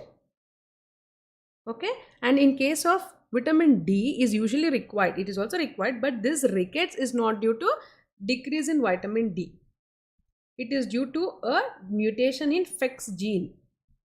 Okay, this gene will cause mutation where it will increase the phosphorus excretion. So whenever the phosphorus is low, it will result in defective mineralization, which is again rickets. And this the treatment is again calcium supplements and vitamin D supplements directly. Okay, but this is not due to decrease in vitamin D, right? So the answer is B.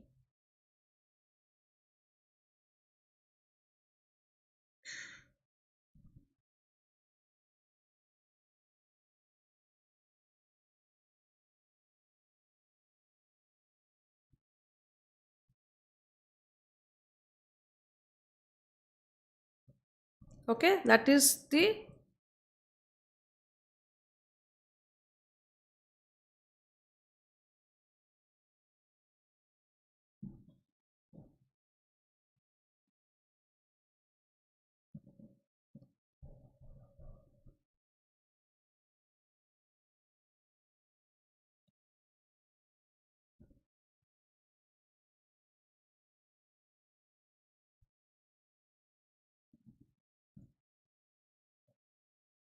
so that is how we have dealt with that question. Okay.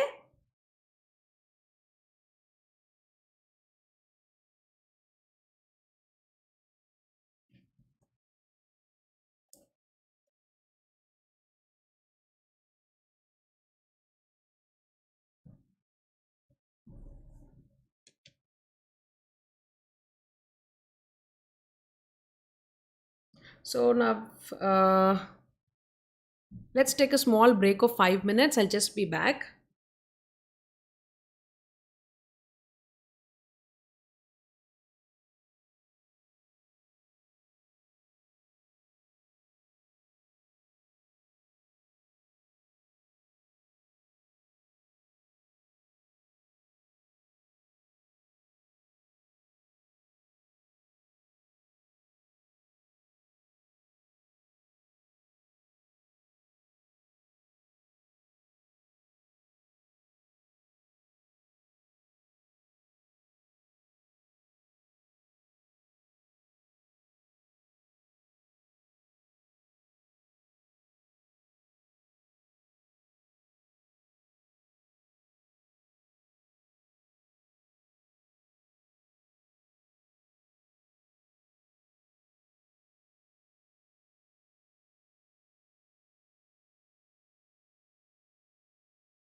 So welcome back after the break.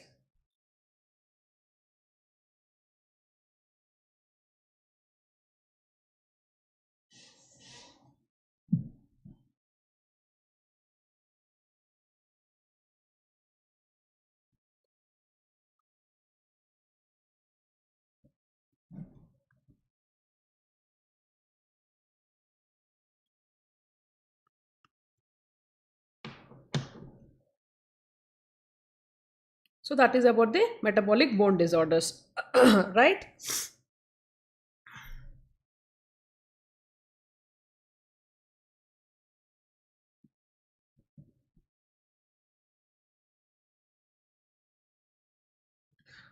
Okay, sorry, the I have read the question wrong here. So the true regarding hypophosphatemia rickets is part of renal tubular disorders causing phosphate retention. So it is false. Familiar hypophosphatic rickets is X-linked recessive. No, it is X-linked dominant. So this is also false. Vitamin D is usually not required for the treatment. It is required for the treatment. Serum calcium and PTH are usually normal. So this is true. Serum calcium and PTH levels are usually normal. So the answer here is D for this. So I hope this metabolic bone disorders concept is clear for you.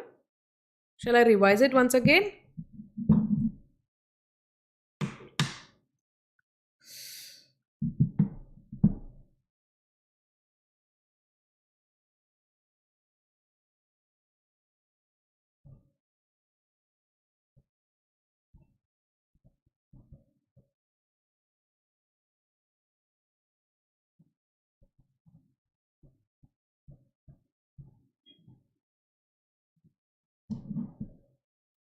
Okay.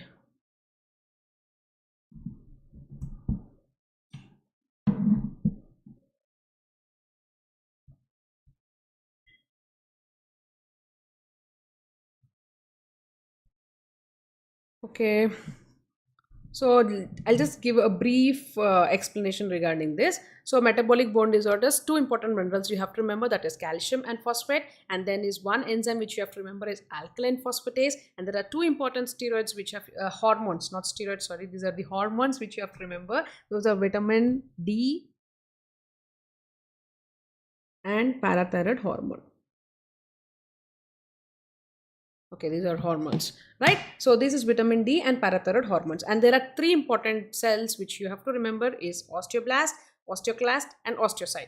Osteoblast will result in bone formation, right? And it is associated with alkaline phosphatase. Next, osteoclast is bone resorption. Osteocyte is quiescent. After the completion of the work of osteoblast, it will sit silently into the bone, that is osteocyte. But here I told you it is important for phosphate metabolism, right? And then the vitamin D, what does this vitamin D do, what does this parathormone do? What you have to remember is only vitamin D is friends with both, that is it is friends with calcium and phosphate. It will cause increase of calcium and increase of phosphate from the intestine, and it will cause increase of calcium, increase of phosphate from the kidney, and it will also cause resorption from the bone. So there will be plasma increase in calcium and phosphorus, right? And vitamin D is also responsible for mineralization of the bone. The effect of the bone is resorption.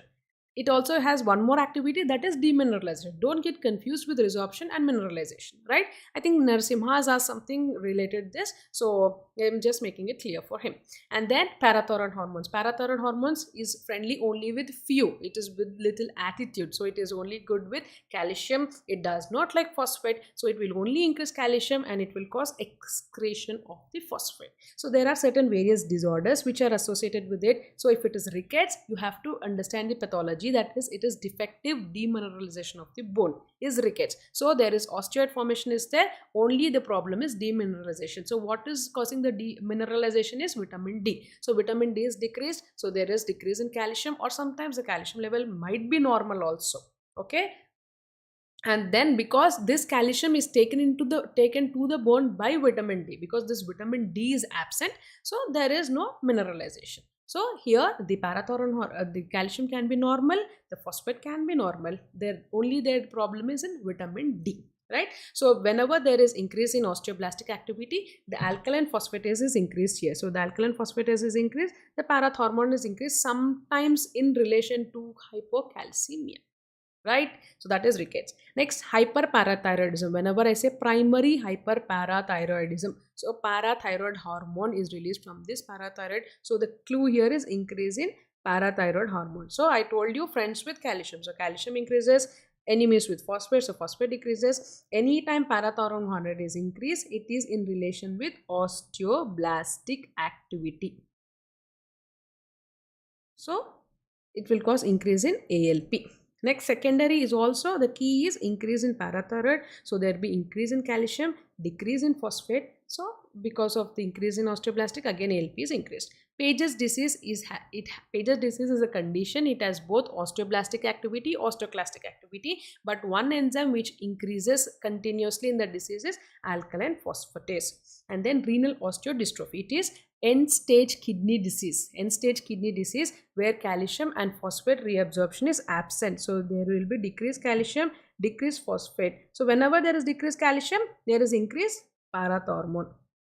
Right? In osteoporosis, the problem is quantity. So osteoid quantity is decreased, minerals quantity is decreased. So this is decreased mineralization, decreased osteoid. Hence all the parameters are normal. Then what is not abnormal? BMD, the bone mineral density.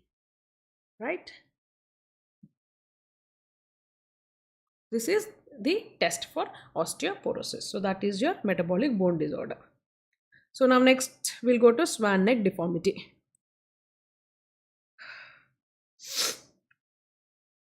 What is swan neck deformity? It is seen in rheumatoid arthritis. So these are straightforward questions. The Z deformity, the swan neck deformity, all the deformities in the hand are mainly because of the rheumatoid arthritis. So rheumatoid arthritis, what is the joints? Mainly they are involved is metacarpophalangeal joints, right? And the DIP, distal interphalangeal joints. Usually PIP are spared. Okay, this is what you have to remember regarding rheumatoid arthritis. So metacarpopharyngeal joints and proximal interphalangeal joints are involved. The distal interphalangeal joints are spared. Where the distal interphalangeal joints are involved, they are involved in psoriasis. If somebody asks, it is psoriasis. Right? So these are common joints. We will write in the tabular form. So the common joint involved in gout is whenever somebody complains, a patient, some 35-year-old patient has walked into the OPD with complaints of pain in the first metapharyngeal joint. Okay. Metatarsobpharyngeal joint, that is MTP, first MTP joint, and is known chronic alcoholic. So what is your diagnosis? Straight diagnosis is gout. So his patient is alcoholic with first MTP involvement, metatarsobpharyngeal joint involvement.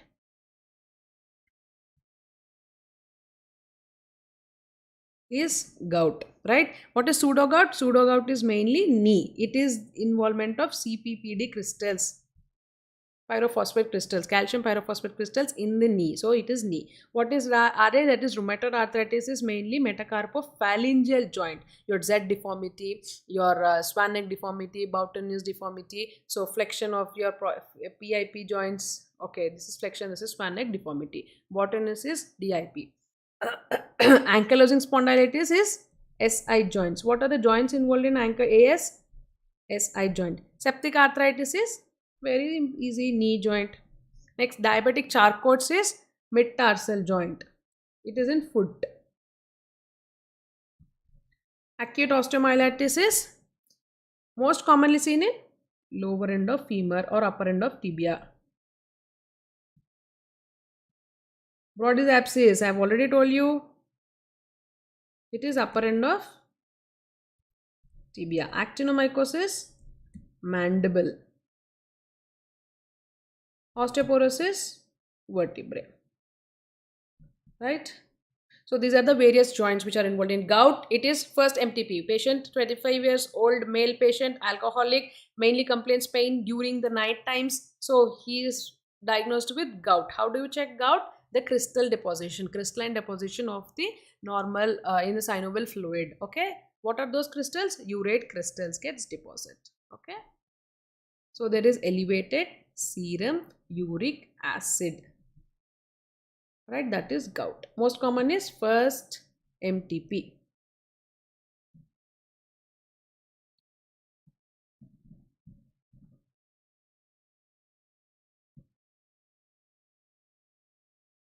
Next pseudo gout is knee.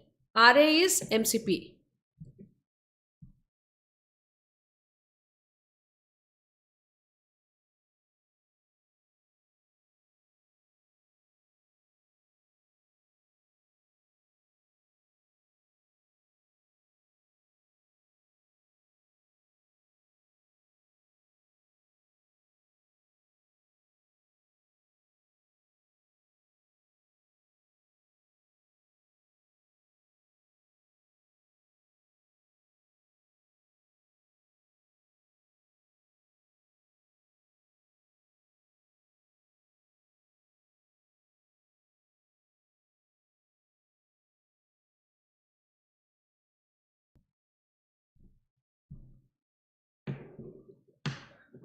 Just excuse me for that interruption. So that is the various joints which are involved, and swan neck deformity is mainly seen in rheumatoid arthritis. So next comes the Fickett and Arlett staging. So these are various one-liners, okay, which you have to remember or recall before your exam. So now we'll deal with some one-liners mainly, and then I will end the session within some 15 minutes or so. Okay. So Fickett and Arlett staging, I'll be just quick. So this is one more classification names. So Fickett and Arlett is mainly for avascular necrosis of femur. That you have to remember. AVN, femoral head AVN, avascular necrosis is Fickett and Arlett staging. Similarly, Young and Buttress or Tile classification is for pelvic classification.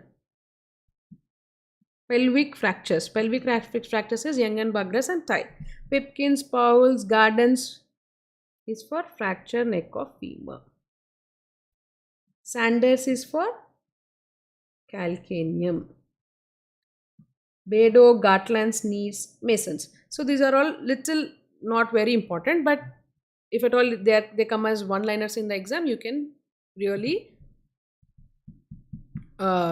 memorize them. So Bedos is for Montigia, because we are already dealt with Montigia. Gartlands is called supracondylar humerus.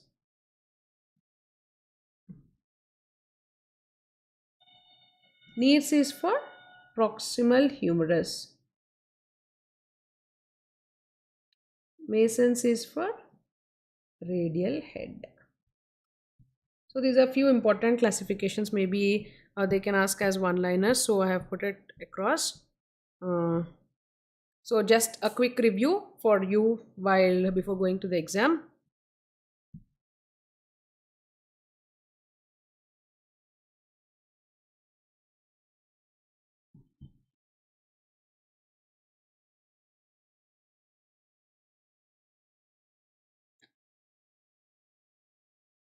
No, in end stage, sorry for that interruption. In end stage, the phosphate will not increase, it will decrease.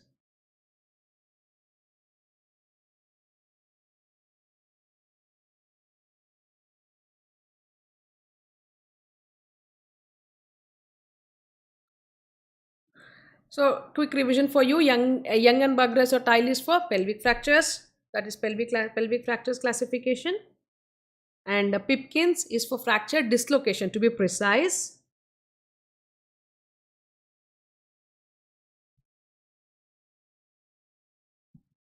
And then if it is Powell's and Gardens is for fracture neck of the femur, we've already dealt with it. And Sanders is classification. This is mainly seen on CT scan. So Sanders is for calcaneum fractures. Bedos is Monteja, because we have dealt with Monteja fractures. I have put it here. And Gartland is important. That is supracondylar fracture humerus. Then Neves is for proximal humerus, and Masons is for radial head. Right?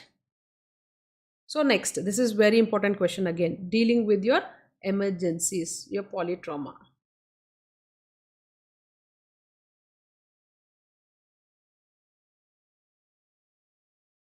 Or your open fractures. So what are open fractures here? So all of the following are essentials in case of open fracture treatment except. So just read the question and try to answer it. So it is late definitive wound cover, antibiotic prophylaxis, urgent wound and fracture debridement, skeletal stabilization. So you have to go with antibiotic prophylaxis because it is open fracture, it is associated with infections. You have to go with antibiotic prophylaxis. Then wound and fracture debridement should be very urgently required because the golden period is 6 hours. Golden period is 6 hours. Why we have put this as arbitrarily as 6 hours? Because the bacteria doubling time of bacteria is 6 hours. So within 6 hours, if you deal with that particular open fracture, then you are able to decrease the infection. The rate of infection or the bacteria proliferation can be decreased within 6 hours. But after 6 hours, it will go to such a high contamination where even the antibiotics cannot deal with it. So bacteria doubling time is 6 hours. Hence the 6 hours is taken as arbitrarily as your golden hours. Okay, so within 6 hours the patient with open fracture has to be dealt with fracture cleaning. That is, the whatever the debridement should be done, it should be done within that period. And skeletal stabilization, this is also very much important case of open fracture. What late definitive wound cover is the wrong answer. It should be early definitive. Wound cover should be appropriate because I have already told you bones once infected is infected for lifetime. So for this wound cover is mainly to protect the infection to the bone, so that should be early. Okay, that is the answer for it. And talking about this open fracture, you all know what is the classification name of open fracture?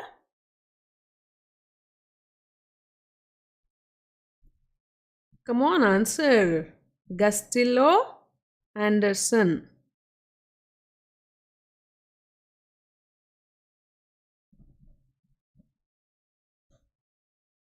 This is Gastillo Anderson classification. Okay, so what is Gastillo Anderson type classification? This is less than 1 centimeter. Very good, Rahul. Gastillo Anderson classification is less than 1 centimeter. This is 1 to 10 centimeters, and 3 is more than 10 centimeters. And what is A? With soft tissue, mild contamination. This with soft tissue damage where flap cover is required with moderate contamination. And this is vascular injury, severely contaminated.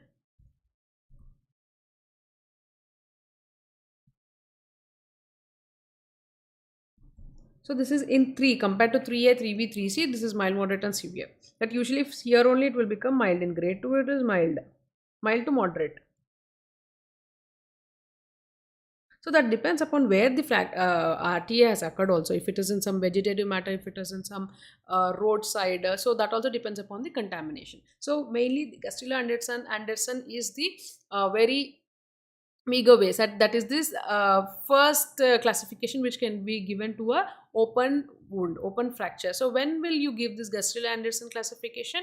So first it is given on the arrival and after even cleaning. So once the debridement has been done, again you can give your Gastillo Anderson classification. So once your debridement is done, then you can see the length of the wound. Sometimes before the debridement it could be only 3 centimeters, but once you start debriding, once you start excising the tissue which is unhealthy, it can go up to 7 to 10 centimeters or after 10 or also above 10 centimeters. So Gastillo Anderson classification is usually done after the debridement. Okay, and it is usually, but arbitrarily in our clinical setup we'll take it before surgery and after surgery, right? So Gastillo Anderson classification, so whenever it is less than 1 centimeter is type 1, 1 to 10 centimeters is type 2, more than 10 centimeters which requires soft tissue coverage is type 3B, and vascular injury or nerve injury is type 3C. Right, this is Gastillo Anderson classification. So what are the golden rules? So 6 hours, before 6 hours. So first is your antibiotic prophylaxis for your open wound, and then urgent wound and fracture debridement,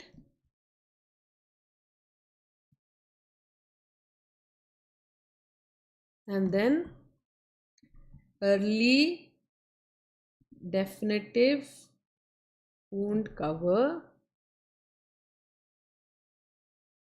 Fourth one is your skeletal stabilization. So usually skeletal stabilization is done first, then your definitive wound cover is done. So these are the 4 rules which you have to remember for open fracture and treatment for your open fractures. Okay. Now next we are moving toward the sports trauma. So sports injuries. So here a football player has been come to the OPD presenting with a history of twisting injury, and the injury shows positive for anterior draws test and Latchman's test. His X-ray is normal. So whenever a male persons, usually whenever I tell it is sports medicine or sports trauma, sports injury. So first he'll be a male, second decade or third decade, okay, with injury. Okay, and now if I say now here to answer this question, the positive or the confirmation is your anterior draws test. So you have to know where is the anterior draws test positive, and you have one more also, Latchman's test. So where it is positive, anterior draws test and Latchman's test is positive in case of ACL tear. So the answer is ACL. So usually football player with twisting injury, when there is a positive ACL tear, it is anterior draws and Latchman's, it is your ACL. So what are these ACL and PCL?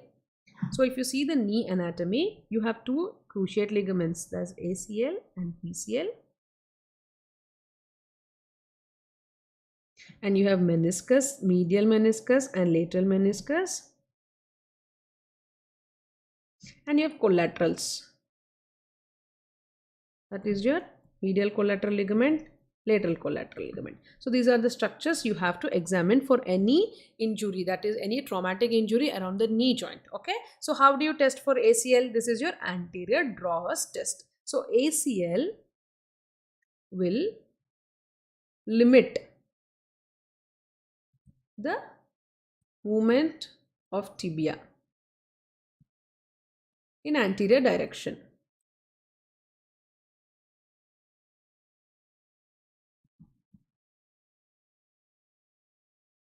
So now these are cruciates, ACL. So this is your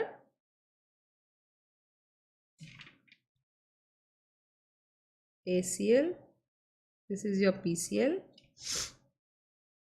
medial meniscus, lateral meniscus, medial collateral ligament, lateral collateral ligament. Okay. So this is your knee joint here, right? And now how do you test for ACL? It is anterior drawers test. So this is your anterior drawers test. Right? What is anterior drawers test? So I have shown you in screen. So first you will place your fingers over the posterior aspect of the calf, that is the knee joint, posterior aspect of the knee joint, and then your thumb is present over the tibia, and you will see the movement. So the anterior movement of tibia. So if the tibia is easily displaced with your movement, then anterior draws is positive. What is Latchman's? Latchman's is also similar test, but here you will do it in extension. This is in flexion. Anterior draws is completely flexion, 90 degrees flexion, and you will stabilize the ankle. So if you can see clearly here, he is sitting over the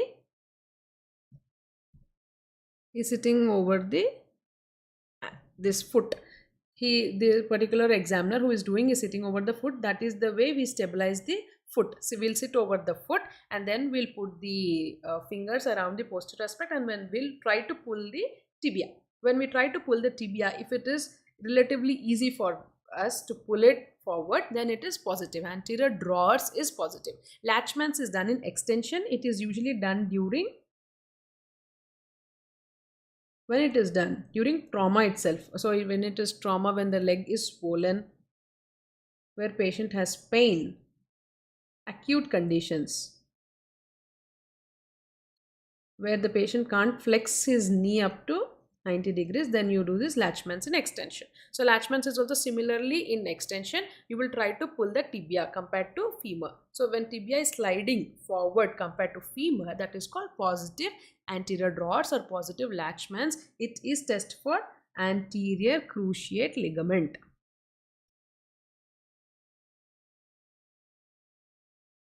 Test for anterior cruciate ligament, right?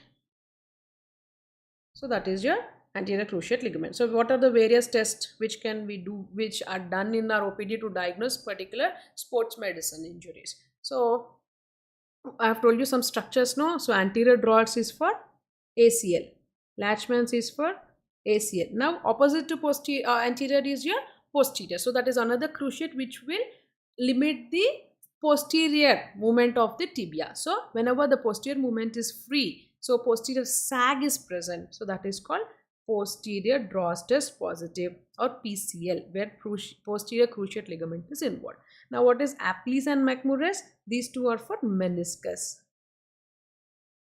right? So Apley's grinding is you will grind the tibia over the femur. So you will flex the knee and then you will push the tibia over the femur and then you will turn it in a circular manner where the meniscus get crushed. If there are tears, then it will result in pain. That is Apley's grinding test. Similarly, McMurray's also. So what will you do in McMurray's is you will try to put the meniscus between the two condyles, that is femur and tibial condyle. So whenever there is a tear, and that a tear will cause the movement of two bones together because the cartilage is not there, so bones will rub and patient will have pain.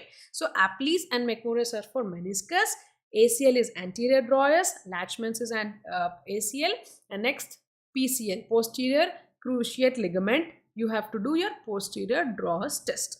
Next comes your valgus and varus. So these are for collaterals. Collaterals, whenever you test for valgus, so you will give valgus force, and if it is there is opening of that medial compartment, then it is MCL tear. And you do varus test and there is opening of lateral compartment is LCL tear, right? That is about your knee joint. So another important sports injury area is your rotator cuff. So what are the rotator cuff? So rotator cuff muscles are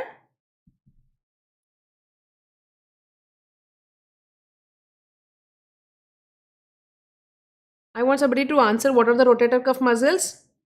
Come on, wake up and answer now.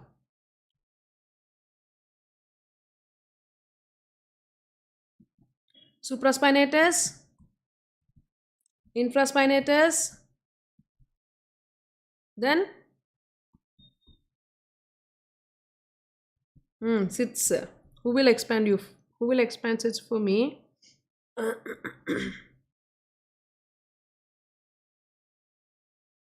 Okay. So I only did it for you. Supraspinatus, infraspinatus, teres minor and subscapularis are your rotator cuff muscles. So the shoulder injuries are also very much common in sports personalities, or in case of people who are doing shuttle, badminton, or whatever the sports where the upper limb is involved, and there are various tests to identify the problem in that particular rotator cuff area. So here the empty can test. So you will ask the patient to put like this, the empty can sign. So the thumb, what is there, it should be tilted towards the floor, pointing towards the floor, and you ask the patient to lift the shoulder. So that is empty can test for supraspinatus. So what is the action of supraspinatus? It initiates the abduction. So initial abduction is by supraspinatus. So if empty can test it is able to do, it is empty can test, that is supraspinatus. Belly press is now, this is subscapularis test. Okay, internal rotation is subscapularis. So belly press is for subscapularis. You ask the patient to press his belly with both the hands pushing into the stomach. Okay, draw pump sign. So you ask the patient to put hand like this and maintain the abduction. Patient with supraspinatus tear will not be able to do, and they will drop. So that is called drop arm sign for supraspinatus.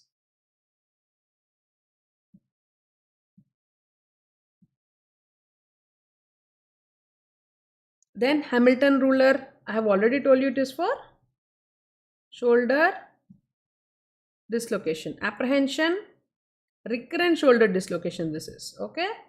If it is recurrent. Dugas, we have discussed so much for that. Now comes your Thomas test. Thomas test is for FFD. When there is flexion deformity in hip, you do your Thomas test. Faber, SI joint. So sacroiliac joint, when you do flexion, abduction and external rotation in a supine patient, this is done in the hip. So that is figure of 4 position of limb. Then he will have pain in the SI joint. So that is the Faber test. SLRT, lumbar disc pathology.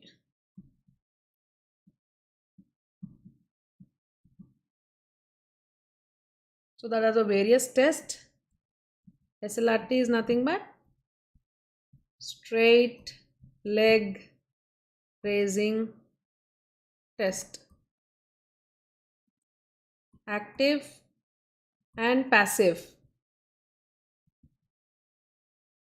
Active is patient does it by himself. Passive is the examiner raises the leg in knee extension. So whenever there is passive SLRT, so whenever there is sciatic nerve involvement,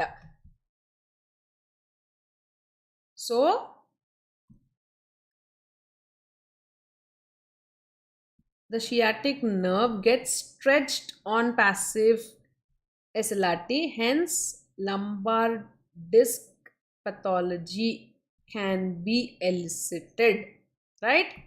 Where active is used? Active is used for hip fractures. So I've told you, when the patient comes with IC or IT at a distance with attitude of the limb, you can tell whether it is IC fracture or IT fracture, and now you can examine. So you can ask the patient to raise his leg with knee in extension. If he is doing so, you can rule out your hip fractures. If he is unable to do, then it is hip fracture. So whenever the bone is not in continuity, the patient cannot lift his leg. So that is straight leg raising test, right? And then there is Faber's, that is SI joint. So sacroiliac joint, Faber's, flexion, abduction, external rotation. So where the limb goes into figure of 4.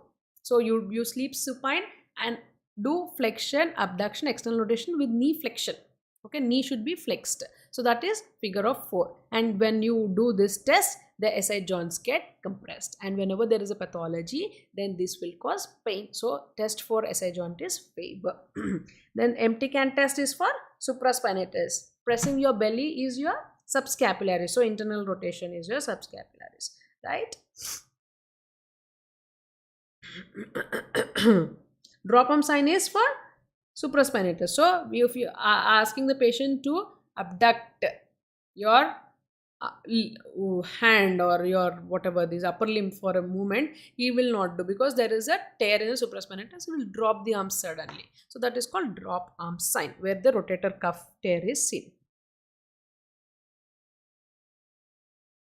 Okay, now we have done with that. Next question, true about this lesion. So you have to tell me what this lesion is, okay? Because we have dealt in detail for the peripheral nerve injuries.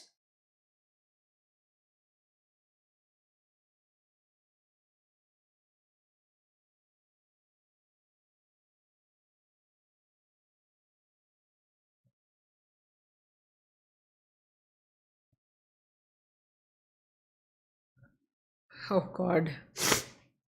True about the shown lesion is? Okay, I'm asking you about this one. Okay, don't get confused.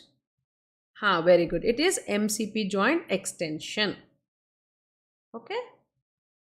So that is the that figure shows you the intrinsic muscles, involvement of intrinsic muscles in case of ulnar nerve and median nerve. Both nerves are involved. It will result in combined claw hand. So whenever there is ulnar nerve plus median nerve palsy, it will result in combined claw hand, where all the fingers will go into clawing, where there will be extension of MP and flexion of your IP joint. So in that particular this image, there was hyperextension of the MCP. Okay, so radial nerve, wrist drop, ulnar nerve, claw hand. So this is partial claw hand, ulnar nerve, complete claw hand, median nerve. So that is complete claw hand, right?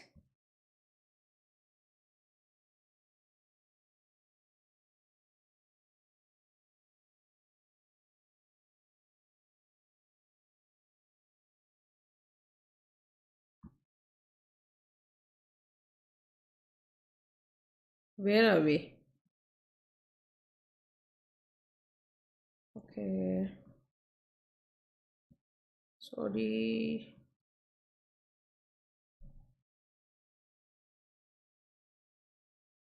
Okay, identify this shown instrument. It is bone nibbler, right? So you have to be little cautious about the instruments also. This is holding clamp. This is bone holding clamp. So you can see this clamp here. So it will allow to hold the bone and we can lock it, and it is used for reduction. This is, you can see the sharp edges here. So this is bone cutter and this is plier, right? And what that image is, bone nibbler. Nibble. You can nibble the bone. So what is this prosthesis? Please identify.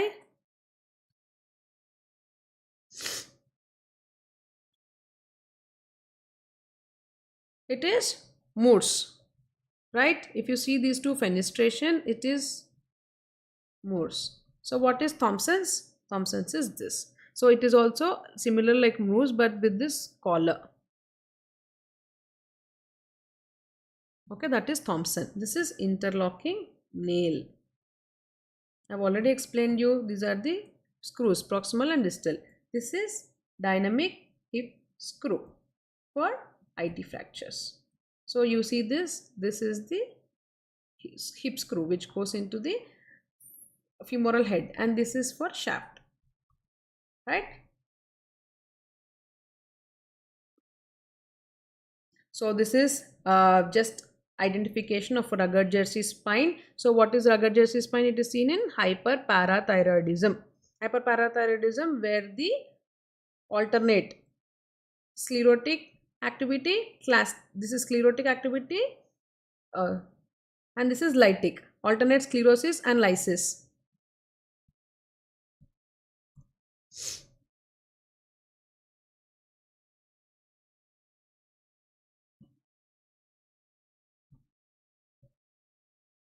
So this is lysis.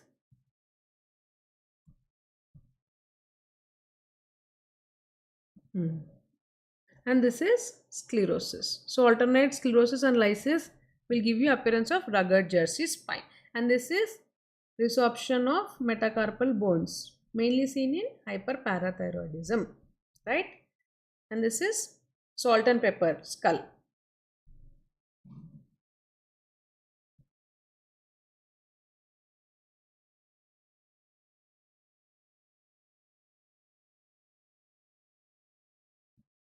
right?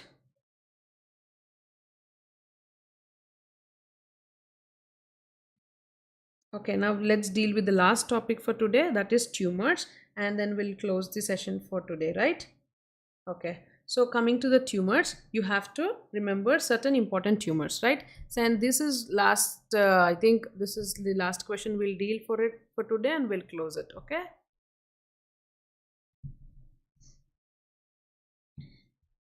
So tumors. So for tumors, what you have to understand is, first, the age. The age is the important factor for diagnosis of tumor, and then location. So based upon the location, you can diagnose, and what is the bone, what is the tumor,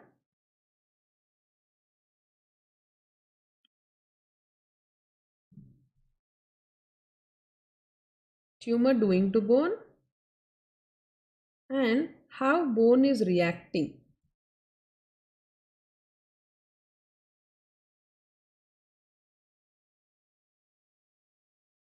So what is the tumor doing to bone? It can do sclerosis,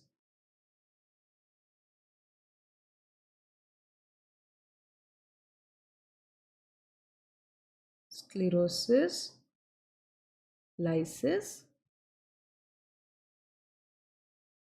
right? And what is the how is the bone reacting?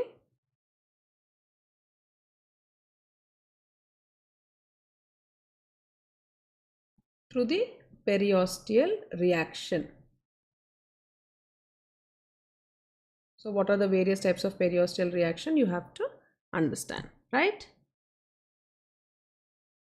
So please listen, this is very important topic. You have to pay attention for this. So based upon the age, based upon the location, what is the tumor doing to the bone? What is the bone reacting to tumor?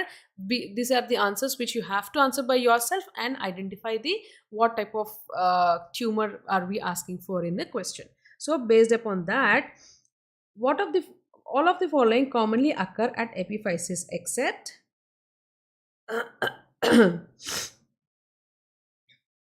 aneurysmal bone cyst, GCT, chondroblastoma. So for that you have to understand what are the various tumors which occur at most common site.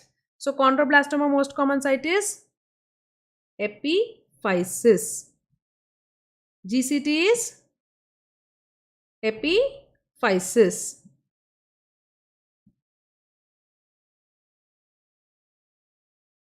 Okay?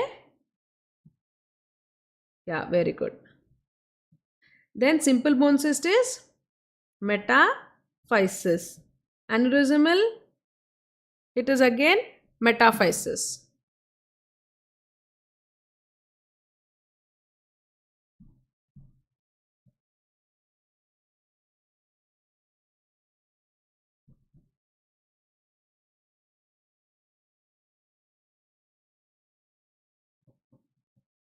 Right?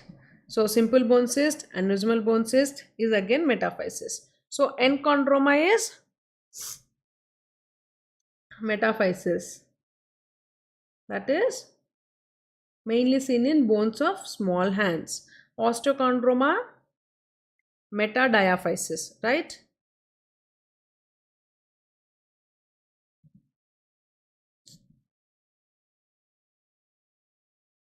It is metadiaphyseal junction. Osteochondroma. Osteosarcoma is again metaphysis. Osteoma, diaphysis.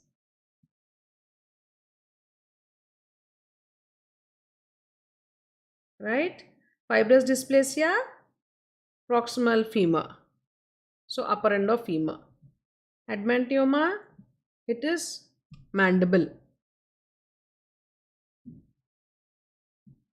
Multiple myeloma, vertebrae. Chordoma is sacrum.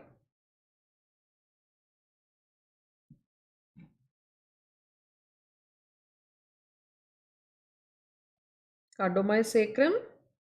Multiple myeloma is mainly vertebrae. Admantioma is mandible. Fibrous dysplasia is upper end of femur.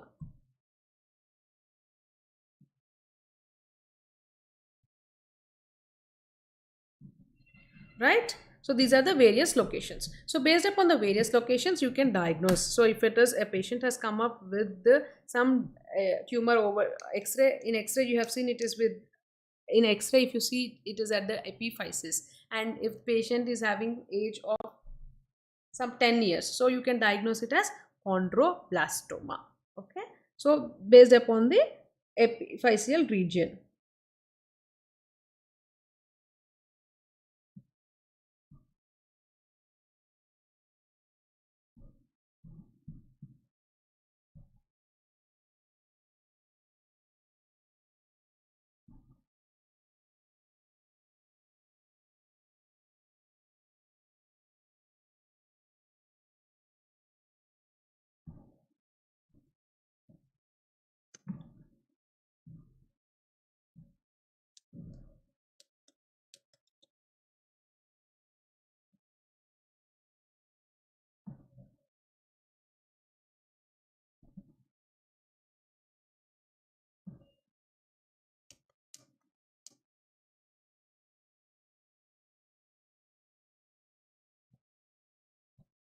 right? So excuse me for that mild disturbance. So now epiphysis. So chondroblastoma in case of children, it is epiphyseal region chondroblastoma epiphysis, GCT epiphysis. Then rest you have to see in metaphysis, that is simple bone cyst, the aneurysmal bone cyst, the enchondroma and the osteochondroma. Osteochondroma is nothing but your, it is one of the most common, okay, exostosis.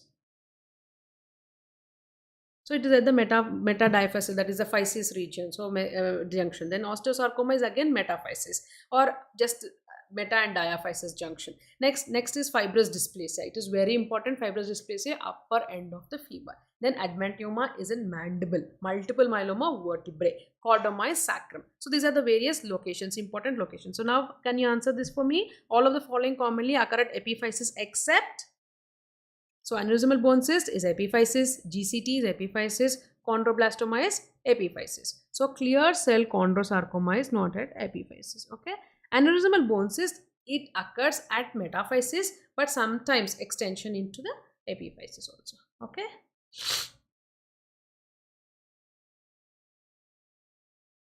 Next, that is the location.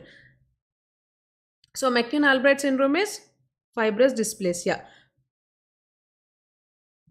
It is polyostotic fibrous dysplasia with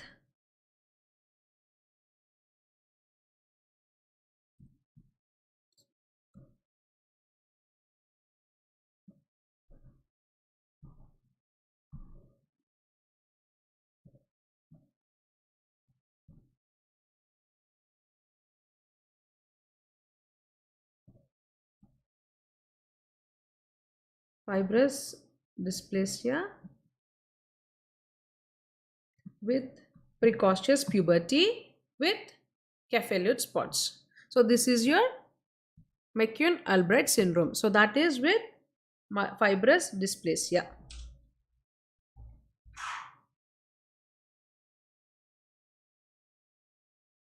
It's not writing properly.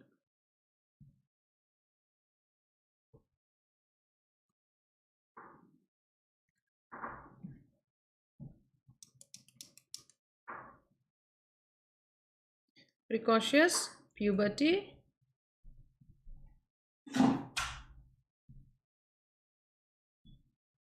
and then capillate spots. So this is your McCune-Albright syndrome, right? So that is the syndrome which is bony lesion, most commonly seen as fibrous dysplasia. So once we are dealt with this multiple locations, now next we'll see the periosteal reactions, right? The periosteal reactions, and then we'll stop it for today. So what is this? Codman's triangle commonly seen in? Codman's triangle is commonly seen in osteoblastoma, osteosarcoma, chondroblastoma, simple bone cyst. Codman's triangle. I have given you even the X-ray below down there. It is most commonly seen in osteosarcoma. So first we have dealt with the age. So usually 1 to 10 years it is Ewing sarcoma, 10 to 20 it is osteosarcoma, and then afterwards it is various in blastomas are usually in early ages. Okay. So next is in case of GCT, in case of aneurysmal bone cyst and simple bone cyst, there is no particular age group, and in case of exostosis is again after the physis has fused, right? These are some age related factors. Then location, we have dealt with the location. So epiphysis, metaphysis and diaphysis. So osteoid osteoma, fibrous dysplasia, osteoid osteoma is mainly seen in diaphysis region. Enchondroma is mainly seen in metaphysis region. So that is the age, then location. Now what does the tumor do to the bone? It is sclerotic or it is lytic, that depends upon the particular tumor. And next, what does the bone do to this reaction? So it will cause periosteal reaction. Periosteal reaction. So one such periosteal reaction is your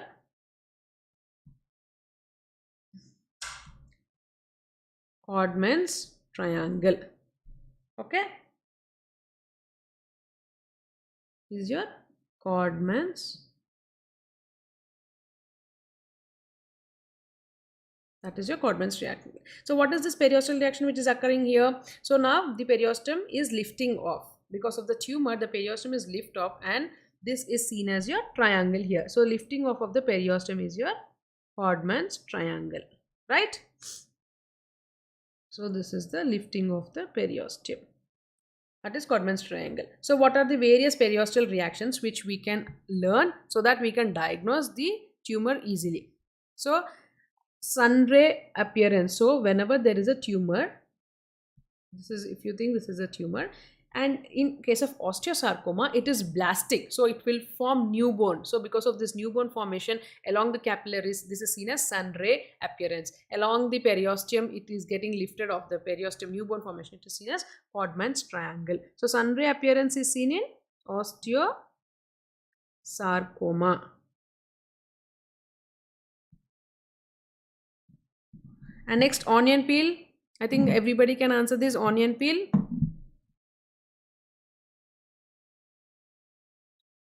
Onion peel is Ewing's sarcoma. So bubble is GCT. So bubble appearance is seen in GCT. This is Ewing's. Ground glass appearance is seen in Shepherd Crook deformity, or ground glass appearance is seen in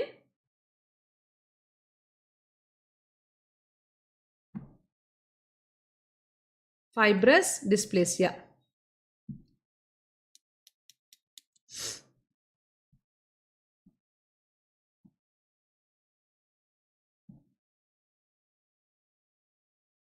So whenever there is any cartilage tumor that is occurring, so in case of chondrosarcoma, chondroblastoma, the calcifications are seen. Cartilage is mainly seen through the calcification. So bone reaction is by lytic or sclerotic, but the cartilage involved tumors, they represented with calcification. So this homogeneous calcification and patchy calcification, this chick-wire calcification, popcorn calcification, it is all related to your sarcomas, right?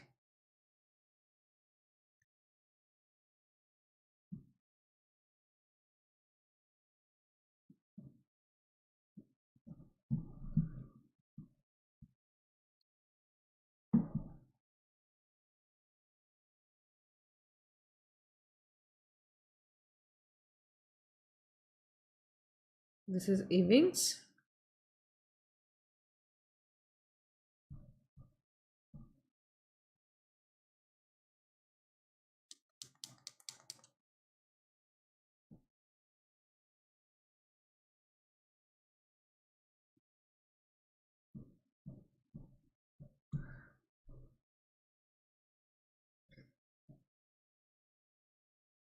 Ewing's, and this is GCT. Ground glass appearance or Shepherd Crook deformity is seen in fibrous dysplasia.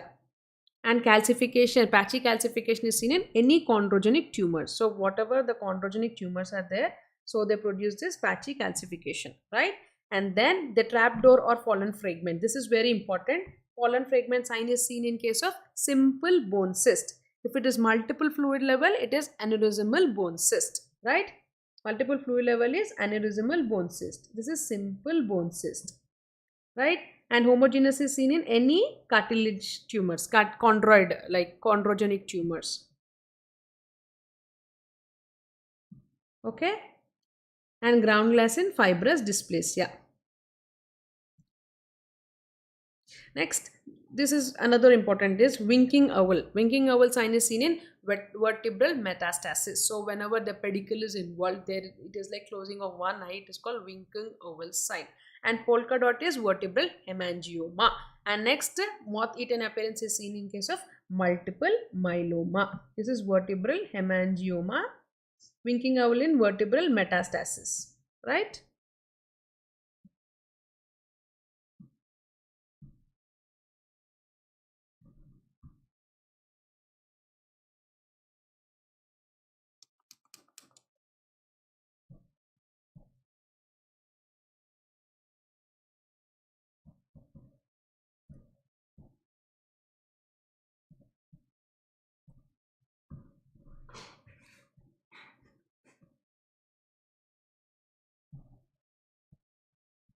So that is the simple bone cyst, winking howlin, vertebral.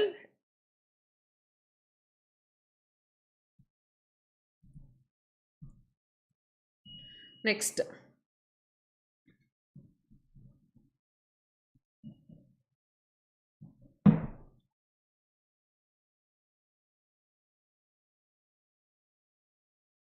Okay. So I want you to answer this. A 30-year-old female presents with following X-ray. Most likely diagnosis is, by seeing the X-ray, you can tell it is soap bubble appearance seen in GCT, right? It's a soap bubble appearance which is seen in GCT. So that is the answer. And market sign, this is the characteristic sign of simple bone cyst. So this is your fallen leaf sign, right? So that is what is fallen leaf sign, right? Okay.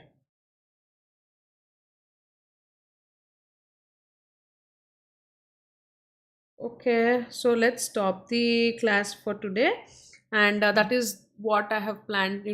I've selected few topics. So if you still want some other topics, you can text us, and we will get back you through this Telegram group. And I hope you some of the concept, at least some of the concepts, have been cleared with this class. And all the best for your exams. If you have any doubts, you can contact us for any revision or any questions to be answered or all. You can contact the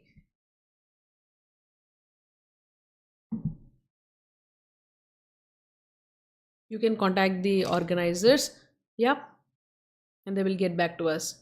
So thank you for the day. Thanks for your patience listening. Thank you so much. Let's wind up for today.